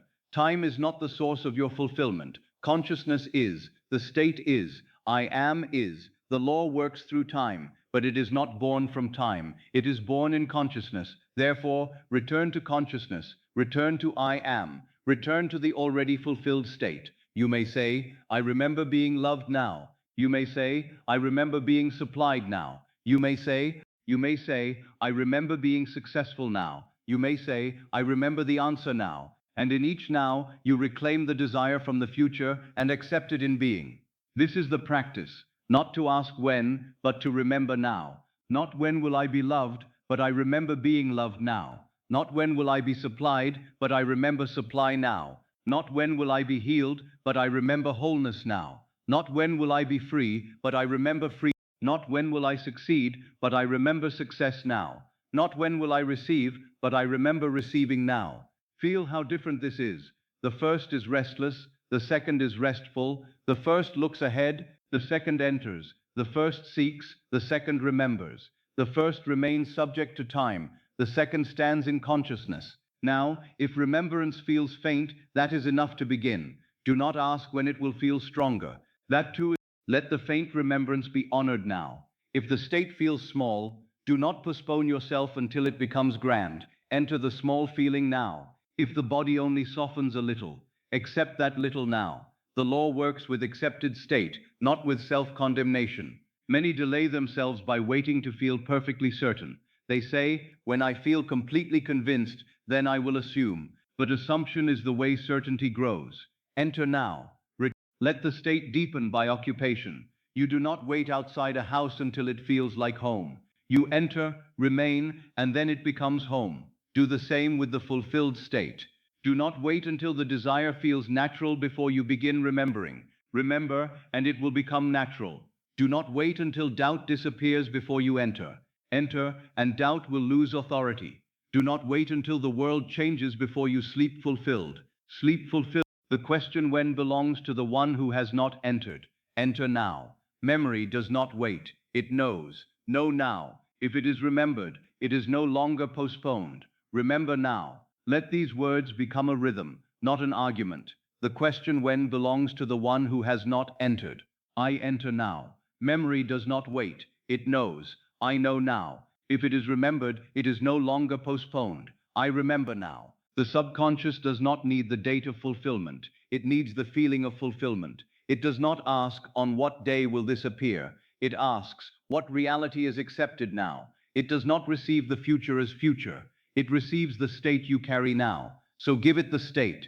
Give it the end. Give it the memory. Give it the already done. Do not give it a question. Give it an answer. Do not give it waiting. Give it possession. Do not give it time. Perhaps tonight you can feel this simple change. Instead of lying down and asking, when will my life change? You lie down as the one whose life has already changed in consciousness. Instead of asking, when will I receive? You lie down as the one who has received. Instead of asking, when will the door open? You lie down as one who remembers being inside. Instead of asking, when will I be free? You lie down as one who breathes freedom now. This is not, it is the correction of cause. You are placing cause where it belongs, in consciousness. You are placing time where it belongs, as servant. You are placing the world where it belongs, as reflection. And you are placing I am where it belongs, as the creative center. Do not measure your desire by how long it has seemed absent. Measure nothing. Enter. The past may say, it has not happened. The future may say, perhaps later. But I am. The fulfilled state says, remember. The senses may say, not yet. Imagination says, it is done. Let imagination have the final word tonight, not the calendar, not the delay, not the old evidence, not the question when. Let imagination speak the already done. Let memory speak possession. Let I am speak now. I remember. It is already mine. It is done. I no longer ask when. I remember now. I no longer ask when. I remember now. Let the heart release the ache of waiting. I no longer ask when. I remember now. Let the mind stop looking down the road. I no longer ask when. I remember now. The road will be arranged by the state. The hour will be arranged by the law. The outer sequence will be arranged by the intelligence deeper than conscious planning. Your task is not to stand in time and command the path. Your task is to stand in the. So tonight, if the question when appears again, let it pass like a faint sound from an old dream. You do not need to follow it. You do not need to answer it. You do not need to build another story around it. Return to the state. Return to the end. Return to remembrance. The one who asks when is not wrong. He is only outside. Invite him inside. Invite him into the state where the question is unnecessary. Invite him into the reality already yours. Let the waiting one become the remembering one. For memory does not wait, it knows. And what it knows, it carries into sleep. And what it carries into sleep, the subconscious receives. And what the subconscious receives, life begins to clothe in form. Therefore, stop asking when, not by suppressing the question, but by entering the answer. Stop measuring by time, and begin occupying by state. Stop living from postponement, and begin. The question when belongs to the one who has not entered. Memory does not wait, it knows. If it is remembered, it is no longer postponed. And tonight, you are no longer postponed within yourself. You are no longer waiting for the world to grant you permission to feel fulfilled. You are no longer asking time to tell you who you are. You are entering now. You are remembering now. You are accepting now. Now is the door. Now is I am. Now is the state. And in this now, softly, without strain, you may rest as the one who has already received. And now, as the night becomes softer around you, let all effort begin to fall away. There is nothing more to force. There is nothing more to chase. There is nothing more to prove. You have come to the quiet place where the mind no longer needs to argue, where the body no longer needs to brace, where the heart no longer needs to ask when. You may let the old questions, you may let the old searching fade now. You may let the old self become still. I remember, it is already mine. The reality is already fulfilled. I do not seek, I return. I return to the state that was mine before fear named me otherwise. I return to the quiet knowledge of the end. I return to the reality that is not waiting far ahead of me, but resting within consciousness now. I return to the fulfilled self. I return to the one who has received. I return to the place where the desire is not a question, not a distance, not a hope trembling in time, but a state already accepted within me. I remember. I remember softly. I remember without strain. I remember without asking the world for permission. It is already mine. The reality is already fulfilled. I do not seek, I return. I sleep as the one who remembers. I sleep not as the one who waits, but as the one who knows. I sleep not as the one who begs, but as the one who has received. I sleep not as the one who searches the road, but as the one who rests at the arrival. I sleep not as the one who stands outside the door, but as the one who is already within the house. I sleep not as the old self who measured absence, but as the fulfilled self who remembers possession. I sleep as the one who remembers. I sleep as the one who has received. I sleep as the one who is loved. I sleep as the one who is free. I sleep as the one who is healed. I sleep as the one who is successful. I sleep as the one who is at peace. It is done. It is done in consciousness. It is done in the deep. It is done in the unseen. It is done where all visible things begin. I rest in the remembered reality. I rest now. I rest deeply. I rest gently. I rest as one who no longer needs to ask. I rest in the end. My subconscious receives the fulfilled state. My subconscious receives what I accept now. My subconscious receives the quiet truth of my assumption. My subconscious receives the feeling of completion. My subconscious receives the memory of fulfillment. My subconscious receives the reality I no longer argue with. The deep mind receives peace. The deep mind receives love. The deep mind receives supply. The deep mind receives the deep mind receives success. The deep mind receives the answer. The deep mind receives the end. I remember. It is already mine. The reality is already fulfilled. I do not seek, I return. The bridge is forming now. I do not need to see it. I do not need to design it. I do not need to force it. I do not need to know every step. The bridge is forming now. The end contains the way. The state contains the movement. The law knows the hour. The law knows the means. The law works while I rest. The law works in silence. The law works beneath appearances. The law works deeper than my anxious thought. The law works while the body sleeps. The law works while the mind becomes still. The law works while I surrender to the fulfilled state. The law works while I rest. I remember. It is already mine. The reality is already fulfilled. I do not seek, I return. Let the body become heavier now. Let the face become peaceful now. Let the jaw release. Let the shoulders fall. Let the chest open. Let the hands rest. Let the heart become quiet. Let the mind become less interested in the old story. Let the old evidence fade. Let the old names fade. Let the old waiting fade. I do not carry the old state into sleep. I do not carry lack into sleep. I do not carry rejection into sleep. I do not carry failure into sleep. I do not carry bondage into sleep. I carry the fulfilled state. I carry remembrance. I carry peace. I carry the answer. I carry the already done. I sleep as the one who remembers. I remember being loved. I remember being chosen. I remember being wanted. I remember being held in peace. I remember love as already fulfilled. I do not seek love as something far away. I return. I remember being supplied. I remember provision. I remember relief.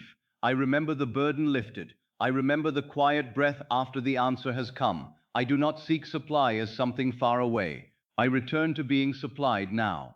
I remember, it is already mine. The reality is already fulfilled. I remember being free. I remember the open space within me. I remember release. I remember walking beyond the old chain. I remember the breath. I return to being free now. I remember, it is already mine. The reality is already fulfilled. I remember being healed. I remember wholeness. I remember ease. I remember peace in the body. I remember the old story losing its command. I do not seek healing as something far away. I return to wholeness now. I remember, it is already mine. The reality is already fulfilled. I remember being successful. I remember the quiet dignity of accomplishment. I do not seek success as something far away. I return to being established now. I remember, it is already mine. The reality is already fulfilled. And if there is any desire I have not named, still the law is the same. I do not chase it. I remember it fulfilled. I do not beg for it. I return to its state. I do not stand outside it. I live from within it.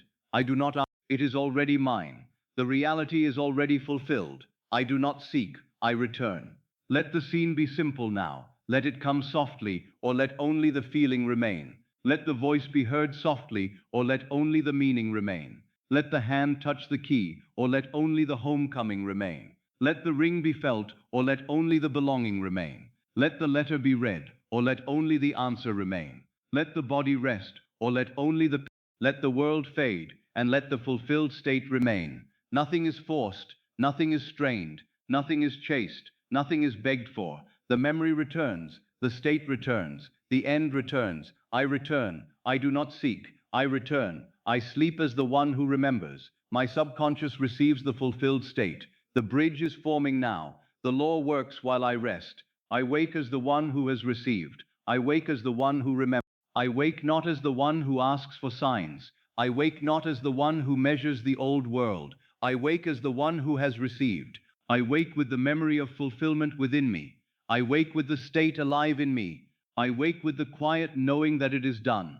I wake as love fulfilled. I wake as supply fulfilled. I wake as freedom fulfilled. I wake as healing fulfilled. I wake as success fulfilled. I wake as peace fulfilled. And now, before waking ever comes, I sleep from that same state. I sleep from the end. I sleep from remembrance. I sleep from the already done. I sleep from the reality that is already mine in consciousness. I sleep from the inner fact that the law is working now. The bridge is forming now. Not because I strain, not because I worry, not because I watch, not because I force. The bridge is forming because the end is accepted. The bridge is forming because consciousness is cause. The bridge is forming now. The law works while I rest. The law works while I sleep. The law works beneath my awareness. The law works in ways I do not need to plan. The law works through means I do not need to see. The law works through the unseen. The law works through the ordinary. The law works through the unexpected. The law works because the state has been accepted. I rest in the remembered reality. I rest in the end. I rest in the fulfilled state. I rest in the quiet knowledge that it is done. I do not need to hold the world together tonight. I do not need to hold the scene with force. I do not need to keep the feeling by fear. I do not need to ask whether I have done enough. I rest. I remember. It is already mine. The reality is already fulfilled. I do not seek, I return. Now the old world becomes quiet. The appearances, the body becomes still. The mind becomes softer. The heart becomes steady. The breath becomes slow. The night receives the last reality I accept, and I accept fulfillment now. I accept love. I accept supply. I accept freedom. I accept healing. I accept success. I accept peace. I accept the end. I accept the already done. My subconscious receives the fulfilled state. My subconscious receives it gently. My subconscious receives it as true. My subconscious receives it as familiar. My subconscious receives it as mine. I remember it is already mine. The reality is already fulfilled. The desired reality is not far. The state is near. The state is here. The state is now. I am in the state. I sleep in the state. I rest in the state. I wake from the state. I remain in the state. I do not seek. I return. I return to being whole. I return to being successful. I return to being at peace. I return to being the one who has received. I remember myself correctly now. I am not lacking. I am not waiting. I am not rejected. I am not behind. I am not forgotten. I am not outside the door. I am the one who remembers. I am the one who has received. I am the one who rests in the end. I am the one who sleeps in fulfillment. Let them become quieter. It is done. Let them become deeper. It is done. Let them move beneath thought. It is done. Let them descend into the subconscious. It is done. Let them become the final music of the night. It is done. I remember. I remember. I remember. It is already mine. It is already mine. It is already mine. The reality is already fulfilled. The reality is already fulfilled. The reality is already fulfilled. I sleep as the one who remembers. I sleep as the one who remembers. I sleep as the one who remembers. My subconscious receives the fulfilled state. My subconscious receives the fulfilled state. My subconscious receives the fulfilled state.